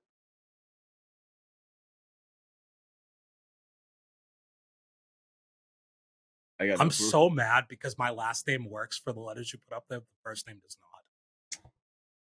So you have no guess, Dante? I have no guess. No. All right. Well, I wrote Carrie Hilson. That's who I was thinking. Which one is she? Well, this is she has that song. I don't know. All right. Well, this is Jennifer Hudson. Fuck. Oh wow. Oh, from that. She's the movie person too. God damn it. All right. Carrie Hilson she has a song with Chris Brown. All right. Maybe. Sparks or something like Air. Air. Yeah. Yeah. Fuck. Yeah. Okay. Yeah. All right. Well, Air is number 4. Air is number 4. Oh, name. Yes, that's what I'm looking for. Fuck. What if I can't remember the first name, Dave? I mean, dog, that's on you, man. Do you want to be pure?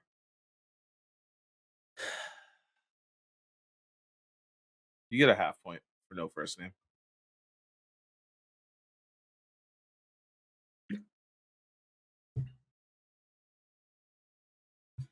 This is so frustrating that I don't. I'm just gonna guess on the first name, but I'm pretty sure I have it wrong. How can you breathe with no air?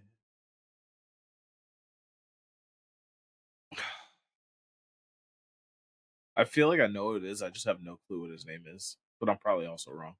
You might have said that for every single face I've shown you. No, I just said it for the last one. Okay.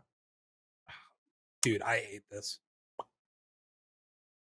All right, it's just gonna have to go. I know who it is too, and I'm half right on it. Fuck. All right, Dante, what do we got? Go. MHSO. I don't think that's gonna help you. Probably not. Have you guessed M and H on all 3 guesses so far? No. I don't. Maybe. I don't know.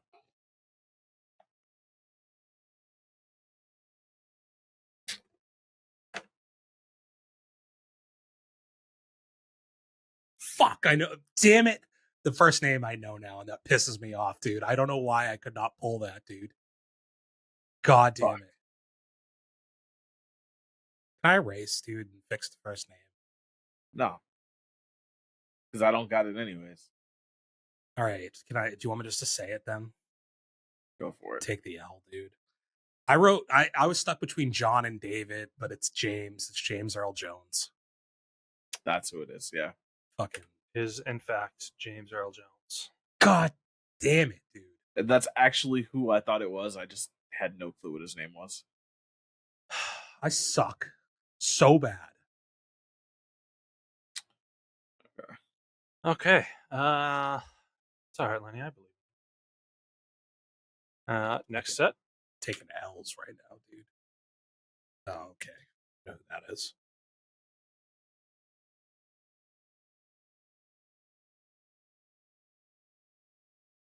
Dante, do you know who it is? I think so. Do you need the letters? You want to guess? I'm just going to guess. Okay, ready? Yeah. It's Whoopi Goldberg. Yeah. Hey, there we go, boys. Is Whoopi Goldberg. I don't remember. What question is that? Is that number 5? Yeah. I should put numbers on Where's it's number 5. Where's number 4? No, because it went Elton John, John Legend. Yeah, it's 5. You're Jennifer Hudson, James Earl Jones. So this is 5. we're tied at 8 points apiece. Fucking That James Earl Jones question is gonna fucking haunt me, dude. Also, I mean, don't forget. I mean, you guys have any inkling on a theme? I don't know if y'all have been thinking about one at all, but just throwing that out there. That's still what we're looking for. That as well. Well, I guess is Elton John considered a black artist? No. I don't think I'm qualified to answer that. Okay, all right. The answer is no. Okay. All right, dude. I'm gonna have to call D. All right. He'll side with me on this one. Did Elton John get his card? We got next question.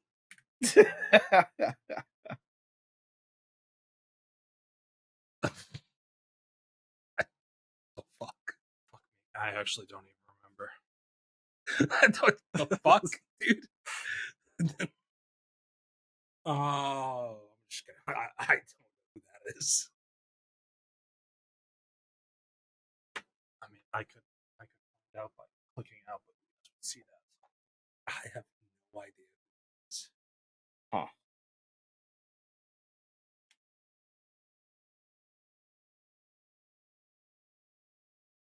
Yeah.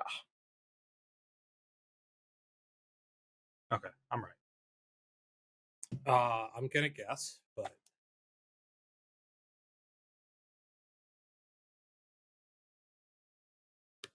all right, I guess something. Dante, your thing, dude. I'm so wrong on this. All right. JFTA.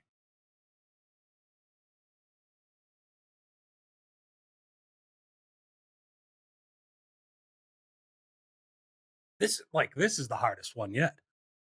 Well, that's the point. Yeah, I didn't get it right. I knew I didn't get it right, but it always Well, sucks what when the fuck?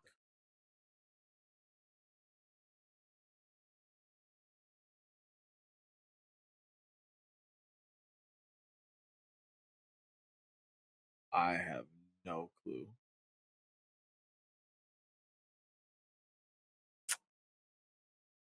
Also, for the purpose of what you guys see, is that like reversed or No. No. It's perfect. not? Okay. First on my screen. Yeah. Fuck. All right, so you don't get it, Dante, right? No, I don't. I wrote Fantasia Barrino. That is not Fantasia Barrino. I know. Is that I like never even that knew was Fantasia's last name. that's some like American Idol Yeah. girl? Yeah. Okay. Yeah. No. That's who I thought That's it wrong. was, but You no. did? that's why I threw the F in there with my letters, and then when he flipped it, I was like, "Fuck, I'm fucked." Man, I don't even remember what she looks like, but I was using the F to wager my my guess. hedge your bets. Yeah. I love that you also we're in sync right now, dude. All right. So The that only thing was... is, I don't think Fantasia ever had like long hair like that. No, I think you're right. I just it's like I can't figure out who that is. Maybe it's Fantasia Barrino. Is so that actually her last name? Pretty sure it is. I think that sounds right. Yeah. I might not have spelled it right. Viola. Viola.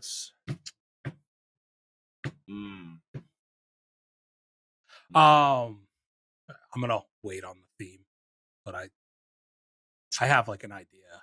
All right. I think there's two. The only one that left. throws me off is a little bit is like Elton John, in all honesty. But why is that? It's not the reason you think. Although I think he could have his card, so that could still be in play. But all right. Well, here's your next question.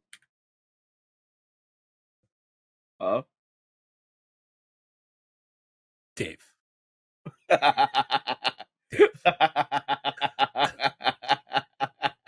Told you, man. It gets harder. Fuck.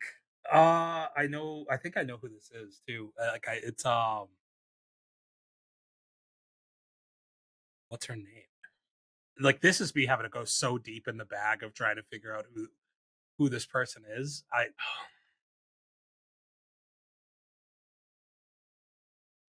What is the name of the person? Can I write the movie down that I'm guessing? Ken was not going to get you anything.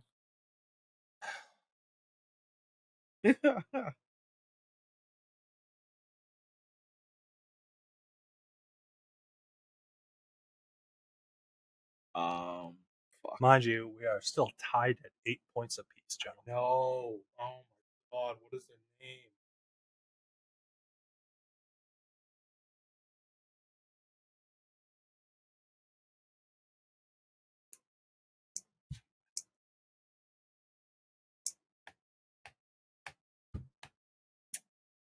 Fuck me. I don't know it.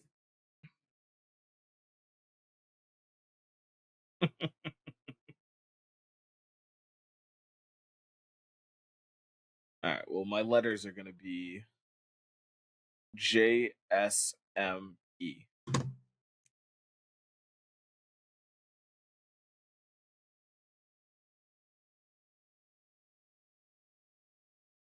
I hate that I can't remember this person.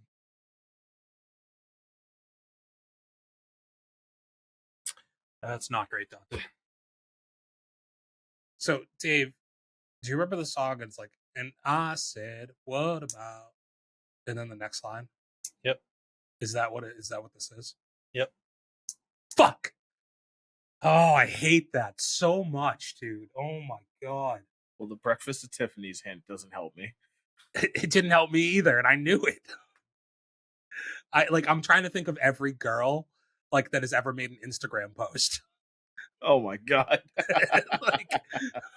What does that do? Like, I think that this is like every Hollywood woman is like, I want to just be like this person. Okay. And I just can't remember her name. So I just wrote Breakfast at Tiffany's. And I also have nothing. All right. Fuck. What's her name? This is Audrey Hepburn. Audrey fucking Hepburn. God damn it, dude. These things are gonna haunt me in my nightmares, Dave, because like I know they are, except for the last chick. But this one, I was like, I just can't pull her name, and Tiffany is the only thing that's stuck in my head right now. So, I mean, I guess I don't entirely know where I would sit, like, on your guys' end of this. Like, anytime, like, I've ever played any sort of game like this, it's just kind of been watching other content on TikTok, and it's mainly been NFL and football players. And I feel like I'm just like, I got Dave, it. you threw in Audrey Hepburn Yeah. on us. What's the theme? It's I don't want to say it because I get deducted points if I guess, right? Yeah. You get I added can't points, guess, dude. you know. Yeah, But I this can't is guess. also what, 6 or 7? This is going to be 8, I believe. So this is the last one coming up. So it's like, because Dante's not going to get another one, right? So I would just lose if I guess it. I know the commonality between almost every single person you've put up. I'm not sure on her because like I really just know Breakfast at Tiffany's, and I don't think I've ever seen it. All right. Well, here we go.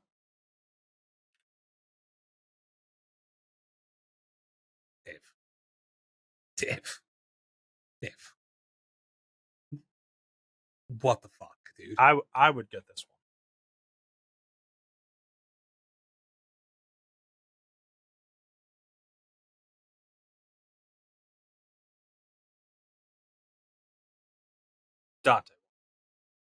Dante will not even with help. I won't. I have no idea who that is.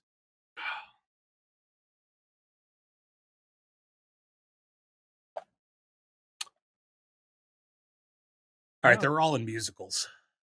Dante, just give me some letters, and maybe you'll fill out an entire part of this. They're all in musicals, right. Dude. That's all I got, dude.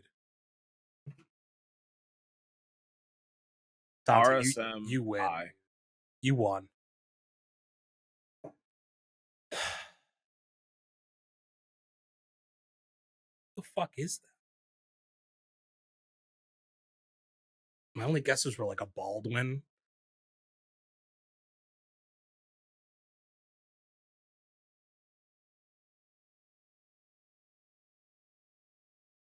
The first name seems fairly easy. Yeah.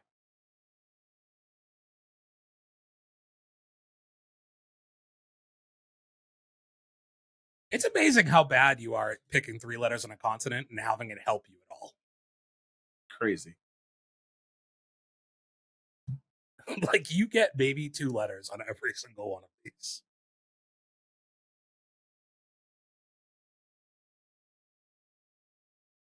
Did the letters help you? No, I never knew who it was. All right. This is an impossible. First name's Mo. No, Max, dude. Right? No. To both of those? To both of those. How many 3-letter M names Matt are there? with 1 T, like a psychopath? All right. So our last little face here was Mel Brooks. Yeah, wow. Fuck. Yeah, okay. From Blazing Saddles.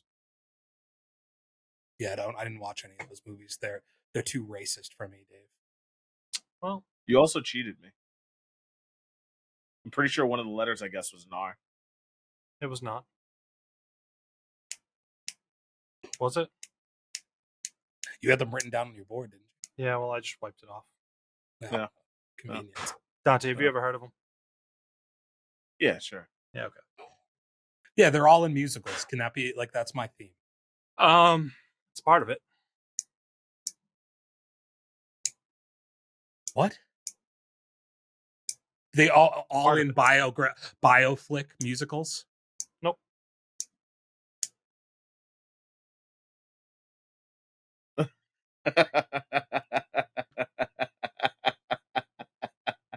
I don't get it off of the musicals thing. No. Huh. Dante, did you know they were all in musicals? No. And our theme is EGOT winners. Fuck is EGOT? European Game of Thrones? No, Dante. It is somebody who has won an Emmy, a Grammy, an Oscar, and a Tony. Dave, we need to work on your themes, dude. They're impossible to get. Like last week, 2 weeks ago, actors who made films in Boston. How would we have ever gotten this one or that one? Dude, this is like prestigious award winners. Like, what do you mean? You're a movie guy. I don't give a shit about award shows, dude. Unless they're the MTV Movie Awards, I wouldn't have known. Figure it out. Have these guys won these? Have they won that? Has Mel Brooks won an MTV Movie Award? Yeah, Best Kiss. That's not true. I don't I like that you threw that out there, though. Dude, I don't know award winners from my fucking life, dude. Huh. Have you ever watched the Tonys before? Yeah. You're a liar. Nah, dude. Hugh Jackman. Neil Patrick Harris. Huge track, dude. Well. Huh. Well. All right, I lost. Dante, you didn't lose. I lost. No, he won. I won because he guessed the theme. Yeah, he won. If me and Dante tie, it's a loss for me, dude. James Earl Jones, I said, was going to haunt me, dude. That's literally the one. Like, I can tolerate all of the other ones I got wrong. Hepburn bothers me a little bit, too, because, like, I knew who she was. And arguably, like, you giving us people from the fucking 70s and 60s is, like, a crazy thing anyways. But James Earl Jones, that's going to haunt me. I just couldn't. Why can't I remember his first name? He's iconic. Like, I should know that. Yep. I did know it. I just blanked on it. Hey, you got Sister Act. Whoopi Goldberg was the easiest one. Yeah, she was. I didn't even need letters. I couldn't find a picture of her without glasses. So, like, the glasses, I feel like just added to it. Hmm. The Viola Davis one, like, was one I felt like I could have got to, but there was also no pictures of Elton John without glasses that I could really find that would, like, show you who he was. I think I'm going to take a swing at making next week's game and watching you suffer. Okay. I think I'll suffer. I mean, granted, I don't know what kind of theme you want to pick, but I know he'll make it a fucking more realistic theme than the two you've given me so far, dude. The first one was a stretch for sure, but I do not think that this one was. Dante, this one was insane, right? Yeah. All right. Especially, like, would Lenny's theme have been correct? Were they all in musicals? Yes, well, yeah, they that's all part won of Tonys. it. They all won Tonys. Yeah, I would have liked Lenny's theme better. You made the theme too hard. Well, it's so specific, dude. Like, I didn't even know. Like, I guess, dude. Like, and I was confused because, like, you say Sister Act now, and I'm like, oh, okay, now that makes more sense. I was like, when was Whoopi Goldberg in a fucking musical? And I thought it was all like biographical musicals in my head because I was like, I'm pretty sure Viola Davis, John Legend, I knew both of them were in some type of like biopic musical. And then Elton John, I was confused because I know the Taron Egerton movie, and I was like, was he in that? Did he win an award for that? No, I don't think he did. So what did he win the Tony for? He had like a one-man show type thing, I think. Okay. What did he win the Emmy for? Same thing. Maybe. Because James L. Jones won it for Mufasa, right?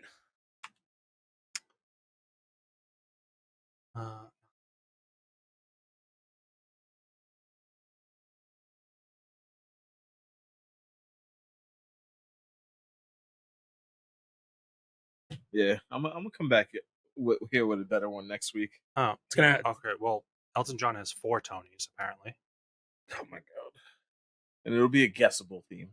Well, FYI for the people out there, Dave's gonna be on a 2-week hiatus. That's true. because he's also a traveler.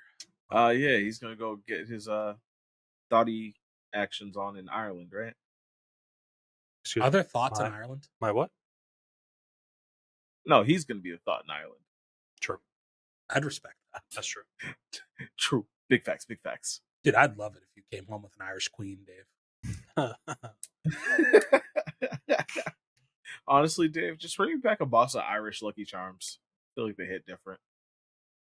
I don't think they have them there because it's probably They offensive. might not have them there. Pretty sure. Bring this motherfucker home a potato, dude. Oh shit! No, don't start the famine over again. I'm pretty sure their version of cereal is literally just like Weetabix or something like fucking wheat. I don't even know what Porridge. the fuck They're that still is. eating porridge there. Dude. No, they got cereal in Ireland. Come on, bro. It's not a third world country. Like you know, but like they don't give a Wheaties shit. like are the like just like the little tiny like Squares. brand square things. They have that, but it's just like a big one that you just put in a bowl, and like that's it. You just pour milk on it and make it soft. Yeah, that's gross. That sounds disgusting. They have blood sausage, Dante. I've had that before. Not great. Or I'm not a fan, I guess. I don't know. It's considered a delicacy. Yeah, no thanks. Yeah, Not I mean, my type of, not my cup of tea. It's just a nice little breakfast food. It's more so the fact that it's like really burnt because the blood chars so easily. I don't even know if it's actually blood, but whatever. Moving on. What are your plans for the flight, Dave? Do you have some stuff on your agenda? What do you mean? Like, I feel like a flight's the perfect time to like watch shit. Oh, I mean, I don't know. We'll see what's on like the airline TV thing. I'll have like my Switch and like a book on me, but like I'm not bringing any sort of like anything. How long is this flight? 10 hours. It's usually 5 to 6. Yeah, oh, really? That's not bad at all. Yeah. Huh. Does it freak you out being over the ocean for that long? Try not to think about it. Last time I feel like Dante flew that I was talking to him, I was like, I hope your flight gets there. Yeah, this motherfucker. I hope everything's all right. Yeah. I'm praying you make it there. Yeah, fucking asshole. Okay. Do you have it? Do you have it? Dave? Taste. Taste.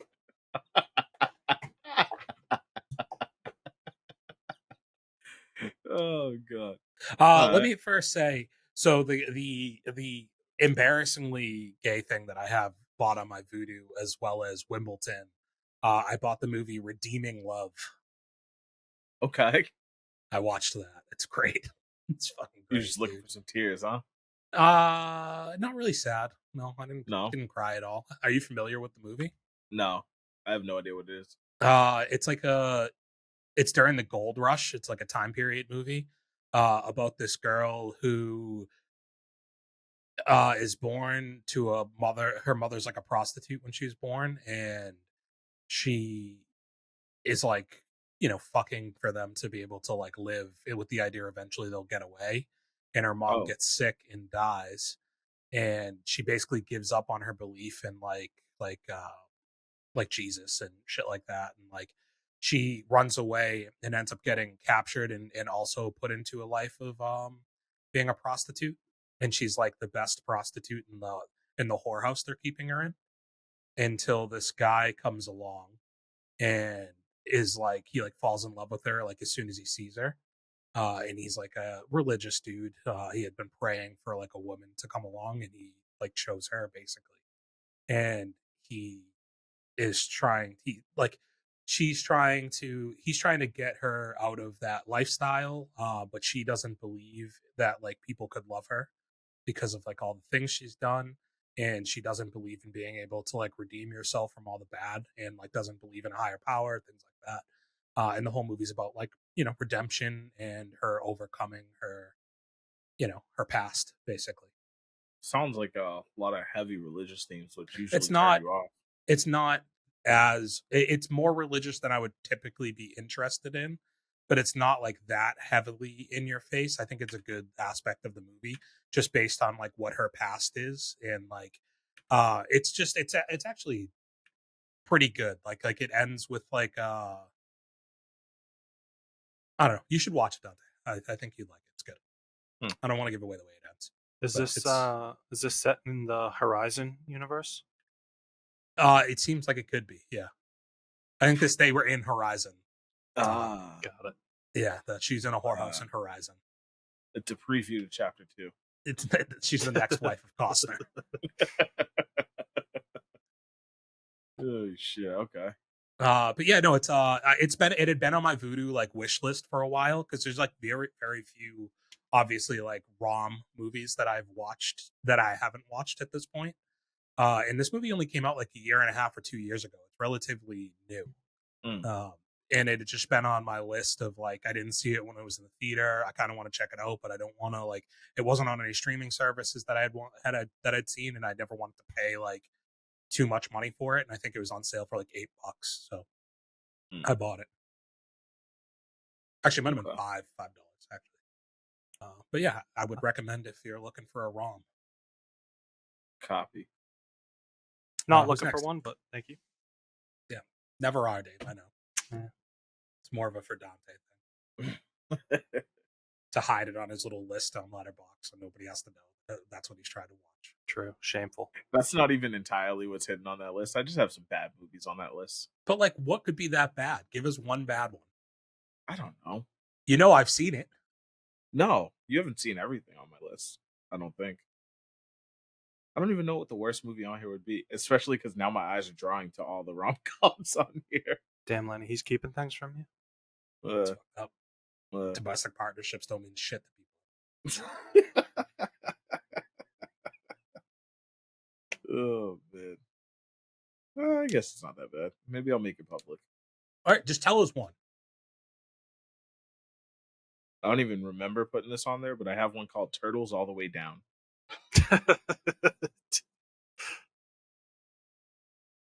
There you go. What could that possibly be? All I can imagine is I must have seen like a clip from it and added it to my list to go back to later. But I have no idea. It's like way down on my list, so I added it a while ago. A teenager with OCD tries to solve a mystery surrounding a fugitive billionaire. Okay. What? Yeah. What year did this release? This year. Dante. All right. How'd you find that? Like I said, I must have seen like a clip from it on like a YouTube short or something, and just was like, all right, fuck it, I'll add it to my list and check it later. Because I do that a lot. All right. I also actually saw like one clip for this, I think, on TikTok maybe months ago. It didn't make the list for you though? It didn't. Well, I don't think this is the type of movie you would watch. What's the type of movie you would watch? I mean, dog, you don't even know what I would watch. Star Wars. All you watch is Star Wars. I mean, oh, okay. I know why it's on your list, Dante. I mean, yeah. So before, is there an actor on there that okay. Isabella Merced. Okay, gotcha. Well, so I'd never heard of these two main leads, and I just wanted to. You don't know who Isabella Merced is? I wanted to look at their ages before making any comment. Or but Dora. yeah, two cute leads. Yeah, and she's also in second season of Last of Us. Oh yeah, haven't seen that. Well, it's not out yet, but they're filming it right now, and like the first stills came out of her this week in character. Damn, is she a clicker? With Bella Ramsey. No, she plays the love interest of Bella Ramsey in the second game. Oh.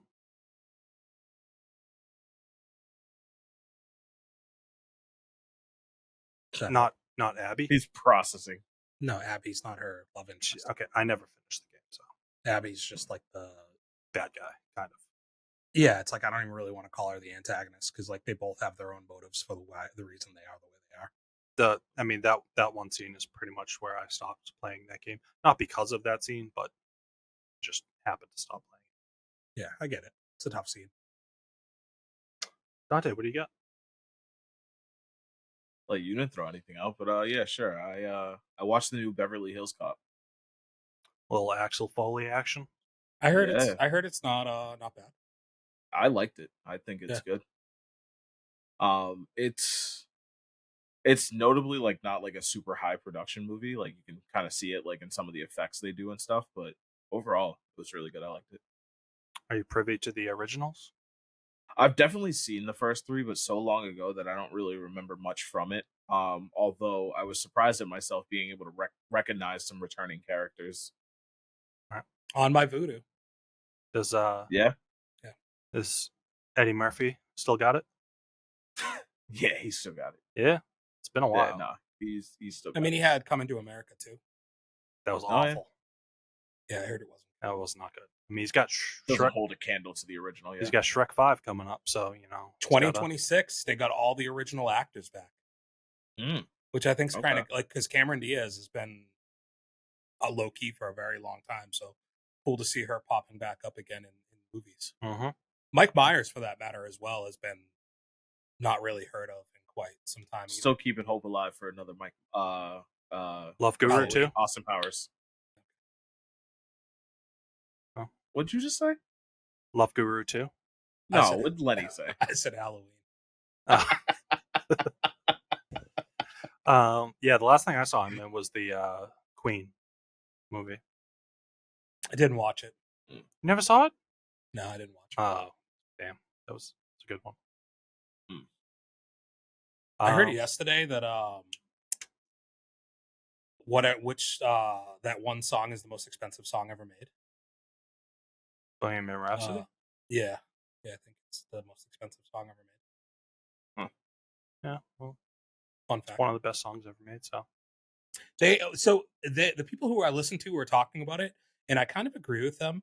Where like it's a great song, but like it's not one that I think like you just put on, like, or like if you were at a bar and like you were controlling like the touch tunes, like nobody's paying for like that song to like go on at the bar. I feel. And I was like, they're kind of right about that. I think you hang out with the wrong sort of people. I can definitely fire up the Touch Tunes app right now and just pick a bar and play that. I like that you don't have to be there to play a song. Just play it on repeat, Dante. Dedicate like $30 to just spam it. that 7-minute song over and over again. Doom them for like 4 plays. All right, Dave, you got anything? Yeah. So I mean, I got like I guess 2 things. We got the most recent episode of The Acolyte. See, all you watch is Star Wars. He's pretty spot on, man. So no, he read you like a book. So here's the thing on this episode, I guess, and this show is I am no longer angry. I think I've just accepted it for what it is. It is wow. It is just really, really poor writing Dave, and screenplay. What's with the things you love just always hurting you?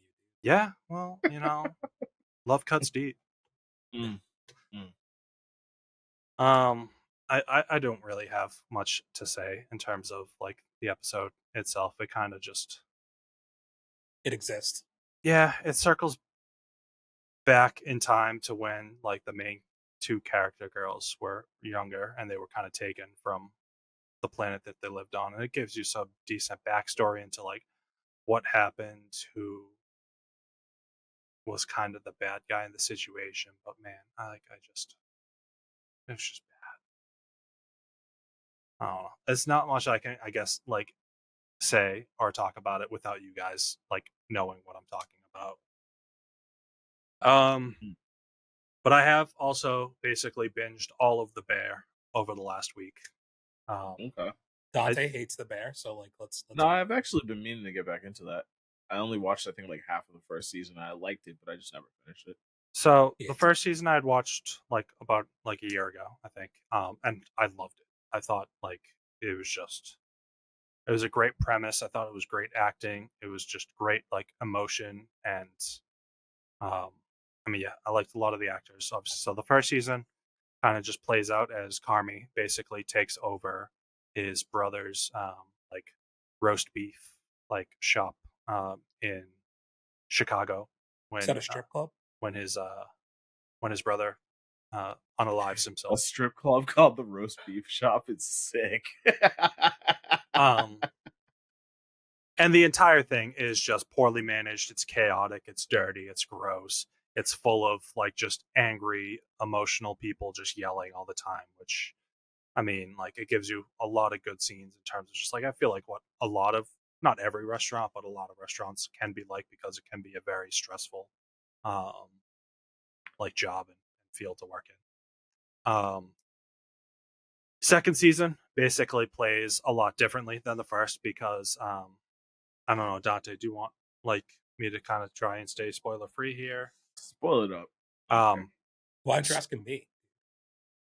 Because you're not going to watch it. Why not? Because it's getting too much hype on the internet, and you're constantly the contrarian. It's on my list. I think that it's like I feel like it's slow, and I just like haven't brought myself to like dedicate that because you also know Dante. Like I understand what you're saying, and you're not wrong. But like you know how I am about TV shows, Yeah, and I'll watch that in a day. I'll finish all 3 episodes which is sick. in a day and a half, dude. Like, and I just like for me to jump into a show means that I am going to dedicate. I'm not going to sleep, and that's a problem. So I'm avoiding it. Yeah, I those like 9 that. a.m. nights. I Coming like back. those. I like that dude. What's his name? The main actor there I don't from remember his Shame name either. From from Shameless, Shameless. Yeah, like I like him a lot. He's very good. Yeah. Something Alan White, I think. I forget. Yeah, you're right. So the second season kind of switches Stuck it on up. James now. So the whole thing with Explain. like Carmi and like his whole backstory is he's like this really like well-renowned, like educated chef who's worked in a whole bunch of different restaurants around the world, learned from a lot of the best chefs in the world, and now he's coming back to Chicago and basically running this roast beef like shop. So the entire second season basically kind of tears down the whole restaurant, and they are basically rebuilding it and gutting it out and building it as an actual a fine dining like type of restaurant, um, like kind of just fitting his history. And he's taking all these characters who had never really done any of this kind of work in like fine dining and like well respected restaurants, and he's kind of teaching them and bringing them along into like what this is going to look like, and he's kind of helping getting them some schooling and training, and he's kind of sending a few of them off to a couple different areas to get better at their craft. And the season kind of plays like episode by episode. You're following like a different person in each episode, so like each episode is just like one character centric mainly. And I would say it's definitely a lot slower than the first season, but there's like one specific episode that revolves around Richie and his training with one of the best restaurants in the world. And like that episode basically I think saved the entire season for me. Not to say that the season was bad, but it was just kind of like slow in getting to where it needed to get to. Do you feel that way generally about like that was a big Walking Dead thing, for instance, where like it would just like take episodes to like give you backstory on people, and I feel like that can be like a very hit or miss thing because if you don't really care about the character they're giving you the backstory on, it's kind of like a skippable episode. Yeah. At that point, I think like Orange is the New Black used to do that a lot too. So what at least hits for this show is the fact that the episodes are generally just like anywhere between like 28 to 40, 42 minutes. So they're like shorter That's not bad. episodes. Yeah. So you're not sitting there for an entire hour kind of trying to get through a character that you don't necessarily care about. And then so season 3, which kind of just I think released maybe 2 or 3 weeks ago. Is the whole season out or is it just like episode by Yeah, episode? the whole season was released all at once on Hulu. Okay, that's cool. So all of season 3 basically now plays out as they have now opened their restaurant, and it's kind of dealing with all of the struggles of actually trying to run a fine dining restaurant, which it's a fine dining restaurant serving roast beef. No, well, okay. Yes and no. So now it's like on the fine dining side, like it's a new menu every single night, which adds to the stress of like all the characters in the entire situation. But they are sticking true to their roots where they have like a walk-up counter on like either the back or the side of the building to continue to serve like their locals and the regulars what they were always known for. It's cool. But man, like the entire show is just a raging ball of stress. Because I don't know if either of you guys have ever worked in the food industry. I have, Like, I have. I have to an extent. I like nowhere just near. like fucking sub shops, you know. Yeah, same. So like nowhere near like what goes on in this, but like even still, like I hated my time doing any of that kind of work, and like I had no drive and no passion for it. So like it's a great show that kind of shows you into the mind of some of these people who like go their entire lives just like so angry and hating themselves, but are driven by like their passion to create food, and that's all that the show is kind of trying to show you.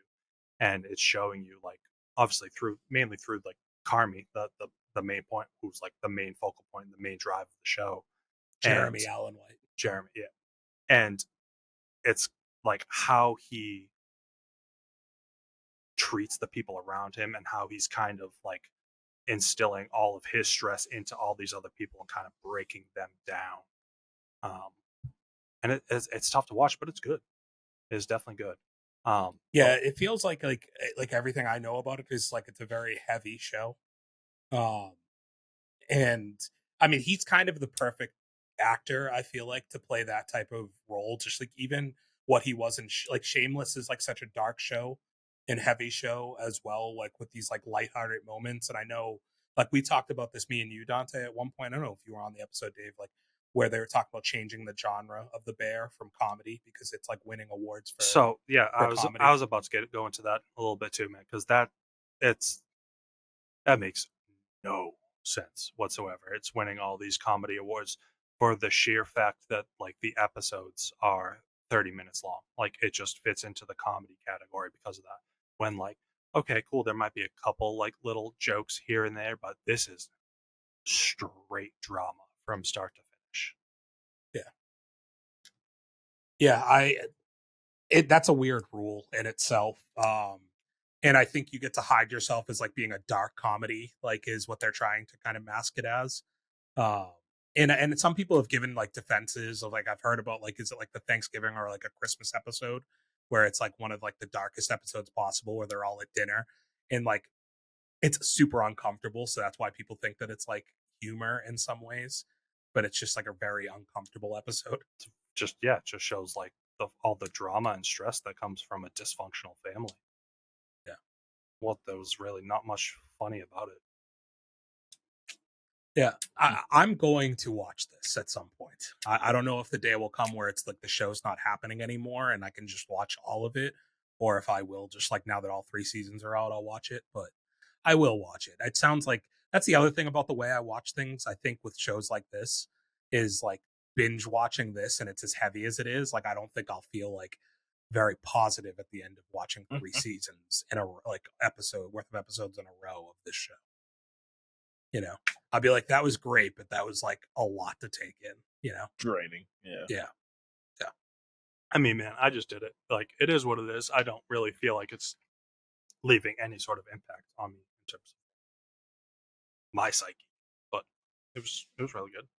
Plus, the longer you wait, man, you're gonna have to do it through 4 seasons and then 5 seasons. Like, I don't know. He Brother, likes that. 170 episodes in like a week and a half, dude. I can, and those were hour-long episodes. This is easy. PLL, baby. Yeah, like 30-minute episodes. Like, oh, dude, that's nothing. The only thing that sucks about my Hulu, and the other thing that draws me back is Hulu's the one I have ads on. So Me too. Yeah. like that turns me off from like binge watching on Hulu as well. Like, is the idea that I have to do ads. Is that on HBO? I mean, is that on Disney Plus? Yeah. And if I watch it on Disney Plus, No idea. do I get the ads? No idea. Like, I don't know how that works. Can I get rid of my Hulu because of all of it's on Disney Plus, or is it going to ask me for my subscription to be logged in if I watch it on Disney Plus? I get what you're saying. Like it might be like a subset thing. Like how if like Amazon Prime, for instance, you can Yeah. watch like Stars on there, but you have to have the Stars package. Oh yeah, you probably On there. yeah, you have to have the Hulu account. Yeah. Okay. Well, anything else, Dave? No, that's all. I mean, I guess the only other thing I've got like from this past week is like we got a neat little Overwatch patch that many streamers out there are deeming the death of Overwatch and the worst patch that this game has ever put forth. Wow. Didn't the World Championships, is that this weekend or was that last week? I think it's this weekend. I don't know if it's this weekend, but it's been like a thing that's been kind of going through like preliminaries and whatnot.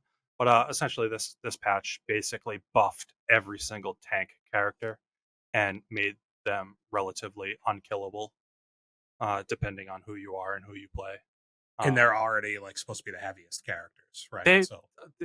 They've been up and down. They've been actually in a pretty bad place recently. So I get the need to make them better, but holy crap, man, they just went skyrocketed. And like, it's a 5v5 game, so it's like it's a very team oriented game, and it's more or less back to the like, if their tank is better than your tank, you lose, regardless of how good you might be at DPS or support. Like, if their tank is better, they win the matchup. And so, like, with something like that, with Overwatch, how often do they put another patch out to try and readjust the balance? So they've been a lot better with Overwatch 2. So like, this is mid-season, so this is a mid-season patch right now. I think we're like 3 or 4 weeks into the season. So usually it's a seasonal patch and then a mid-season patch, and this is a very early mid-season patch.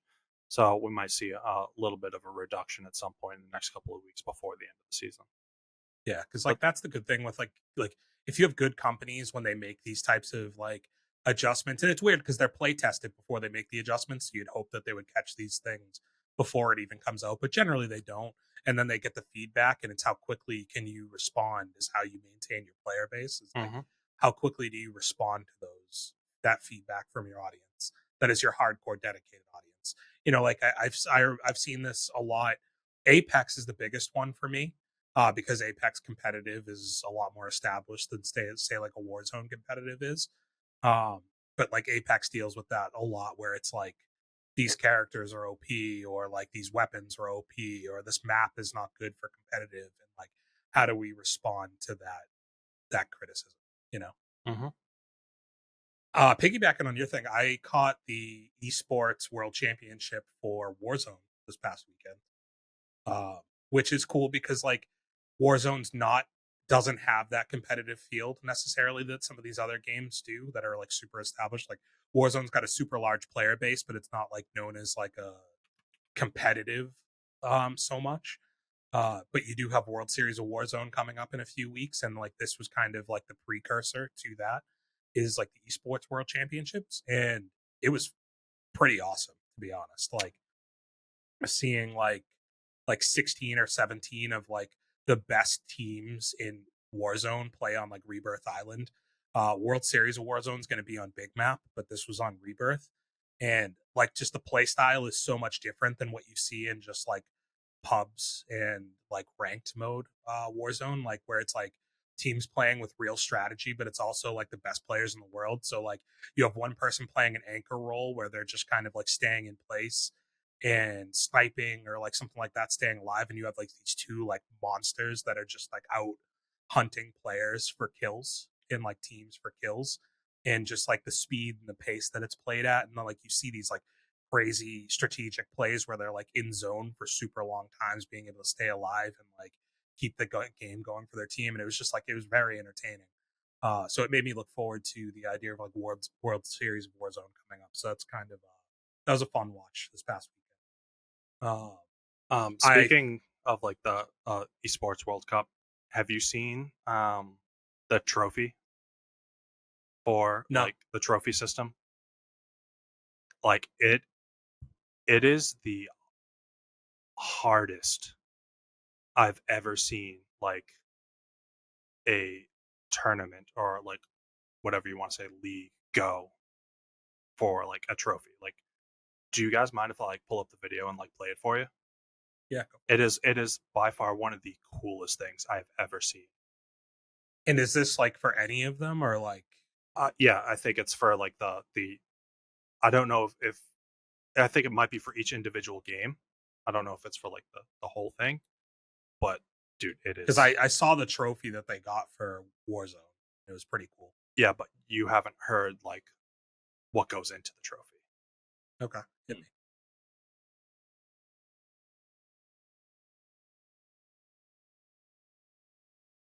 I don't know. Let me know if you guys can hear the audio. Esports World Cup is a unique tournament and will have a very unique trophy system consisting of keys, game trophies, the club championship trophy, and the totem. Introducing the key. This symbolizes a participant's right to compete in Riyadh.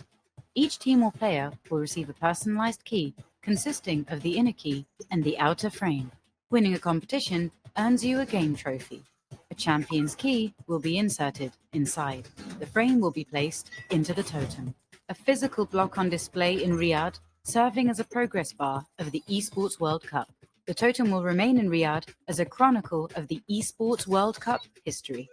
Those who get eliminated throughout the competition must give up their keys and see them crushed.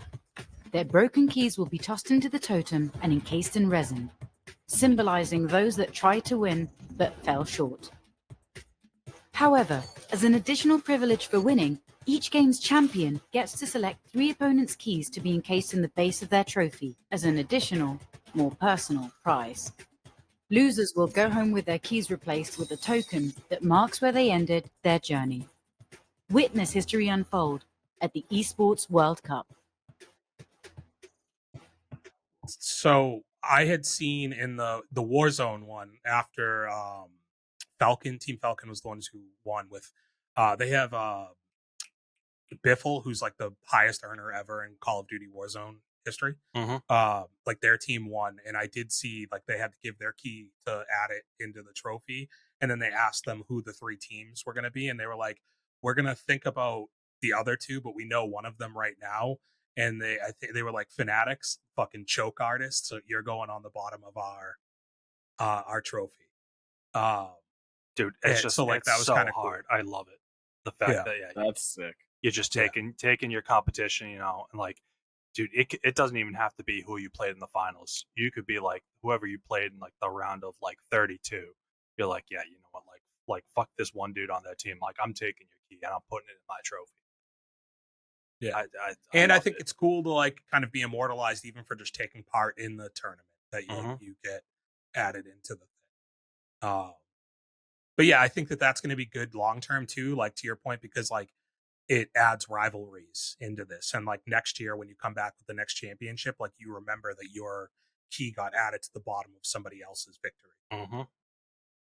And like that's going to continue to grow. That's what's going to help you grow these things is if you keep teams together and keep them established. And the prize pools are huge, right? Like the Warzone prize pool is huge, and when you're doing it in Riyadh, like that's how you're able to get this type of money. Even like I think like the top 2 teams in the Warzone tournament were both owned by Saudi ownership, you know, so like they're very invested into this stuff at this point. Yeah, so I think this is definitely a cool thing to kind of help, like you said, help keep some of the longevity like of the tournament. Because the one thing like that I think esports has struggled with in like its entire existence is there's no problem like gaining your initial audience with the success of a game. Like a lot of people who just like playing your game will also like watching your game and like watching the competition. And then you get to know like the best players to ever touch this game. And you watch them and you watch their teams. But then you get to the next year or the next tournament and the turnover in esports teams is so volatile that you could be fan of Luminosity Gaming because you like these 3 players on their team, but then 6 months later in the next tournament 2 of them are gone and they're playing for this other team. So you're left watching like, am I a fan of Luminosity Gaming or am I a fan of like these players? Said player. Yeah. So then, you know, oh, hey, like I'm going to go watch like whatever phase because these 2 guys went over there and I want to watch them. But then the next tournament, one of them leaves and goes over to Cloud9 or something. Like it's just everybody just moves because like way too quickly. Because like they all have contracts for teams, but it's such short-lived contracts because the thing with video games, unlike football, basketball, and baseball is patches happen. The game changes, metas change. Maybe something that you're good at is no longer the best way to play this game, and your team has to find a different player that plays a different role. So it's kind of tough. Yeah, it's kind of what in general, like you think about like early Call of Duty competitive, and you had like FaZe and Optic and like these teams that people were like heavily associated, and it launched the careers of like Scump and Nade even Shot. Nade Shot, Yeah. and like some of these guys that are super established now built their whole career off of like competitive gaming and being the face of not only like the competitive scene, but like their in particular team, and then the runs that they were able to take their teams on to be where they're at. And like, yeah, I think that that's definitely a big part, because even watching like, I don't watch, there's just not a lot of competitive Warzone, but I follow Warzone like streamers, and it's funny to see like there's really not a ton of like the best streamers that are the best competitive players either. So you're watching across a lot of these, and I knew like really only like 3 or 4 of the players in this competitive like field, and then you're learning all of these new people, and you're being like, holy shit, there are very talented, very good players out there that just don't have that base yet either, that they're going to gain through winning competitive like this, Right. Yeah, I feel like I'm gonna check out like I'm not as big of an Overwatch fan, but like when you get to like the premier levels like this is where you're gonna get me to watch more of that competitive stuff. So I'm probably gonna check out the Overwatch thing. It also depends, like if like a streamer I like does a watch along or something, I might end up catching it that way. But I'm gonna try and catch some of that Overwatch championship. I think it is next weekend, but I might be wrong. But I'm gonna keep an eye on it. Maybe it'll get me more into the game or understand the game better. The game is a lot. It is just high intensity, like colorful. There's so many different characters, so many different abilities, so many just different colors and things happening on the screen, man. Like, it takes a little bit to learn because it's sensory overload. I get clips every now and again because like I like it's Timmy, and like I've seen him drop in a few times recently, like when he's not like prepping for like competitive Apex, and him just like being a beast at every video game he plays. Like I've watched him just like tool on people in Overwatch, and it's like very funny to watch because it's like it's not his game, but he's just so good that it doesn't fucking matter. He's like, I'm just gonna beat anybody at anything I play. Yeah, because there's a couple characters like Widowmaker who's just like a sniper character. So I've definitely seen Timmy pop in there. I've seen Tens and like Shroud just like pop into Shroud. Overwatch for a bit, and then most of them just basically gravitate towards Widow because it's just a one-shot kill character, and their aim is disgusting. And like you just hop into this game, even with all the additional like random stuff happening around them, they're just out there clicking on heads. They can just run through in like 4v1 some like a team or something because they're that skilled at that one particular part of the game. Yeah. I as far as like a couple quick things I watched, I finished my Harry Potter rewatch. Nice. I still love it, dude. Six and then You 2 watched parts all of of them? 7. Yeah. Oh, shit. But the end of it, like as they get older and like they're better actors and like they've kind of grown into the roles a little bit more, I just think like they've aged very well, like the movies themselves, because the performances of like those 3 core actors, and like even you add in what's his name who plays Snape and Alan like Rickman. Alan Rickman, yeah, and like you just add in R.I.P. like these great actors that are surrounding them, and you're like, dude, this is just, it's phenomenal. Like I still really enjoy it, and it makes me like, you watch it and you're like, dude, even if like the second part came out today, like the second part of part 7 came out today, it would still be like massively successful because it still holds up that well in terms of its performance, and like just like the magic battles that you kind of grow into as those movies get bigger still look so great and so clean that like it's very enjoyable. I watched 3 Ninjas again last night for the first time in a long time, signed by me, and it's still phenomenal. Like I really really enjoyed it. Funny thing I didn't remember, like, or like I've always known, like they changed the actors out. Like the core 3 kids have only appeared in 2 of the 4 movies, and I went and looked, and like all 3 of those actors, like the one who plays Colt has done like a fair amount of acting, But the kid who played Rocky, like they just found him in a martial arts studio and picked him for the role, and he literally just did that and one other. He did Knuckle Up, I believe, Three Ninjas Knuckle Up, and those were the only two movies he's ever done. He was like, I didn't like the movie like lifestyle, so he just went back to doing like martial arts and stuff, and never went back to movies. And like the kid who played Tum Tum never did anything else outside of those two movies. But even like the release order of the movies is super weird. So like they do the first one, and then 1994 they release Kick Back. Kick Back is all new. It's I think Colt, the only one who returns is maybe Colt, and both Tum Tum and Rocky are two different actors. And then the third movie comes back with the original three kids. And what happened was they were filmed in order correctly. So like the original three kids did the first two movies and they were filmed like pretty close together, but then they didn't release the second movie in order. It's like kind of weird the way it got released at the time. So if you look at the release dates, it's like 94 you get Kick Back, and then Knuckle Up comes out in 95, even though it was filmed before Kick Back.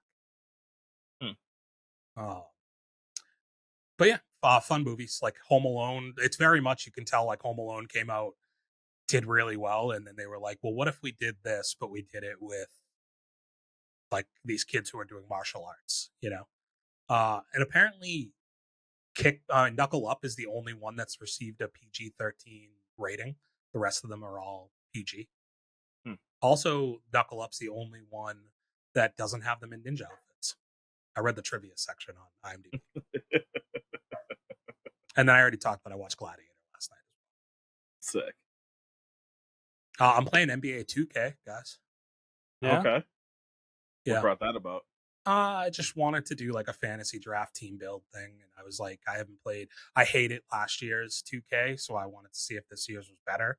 And it was on sale for like $7 on the PlayStation Store, so I got it and I did a fantasy draft. And we're in the championship series right now, and I have been dominating everybody, so I decided to up the difficulty, and now I suck again. So it's pretty brutal.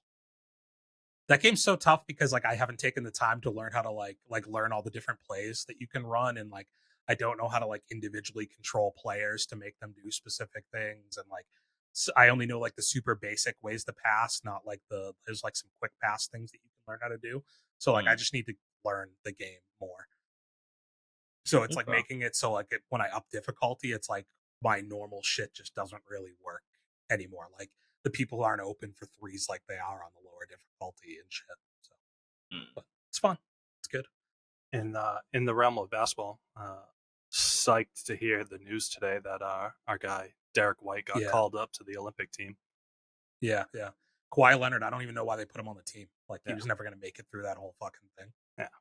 Let's be honest. And I don't know. I think I had read saw something. There's another report as to why he pulled out, but I can't.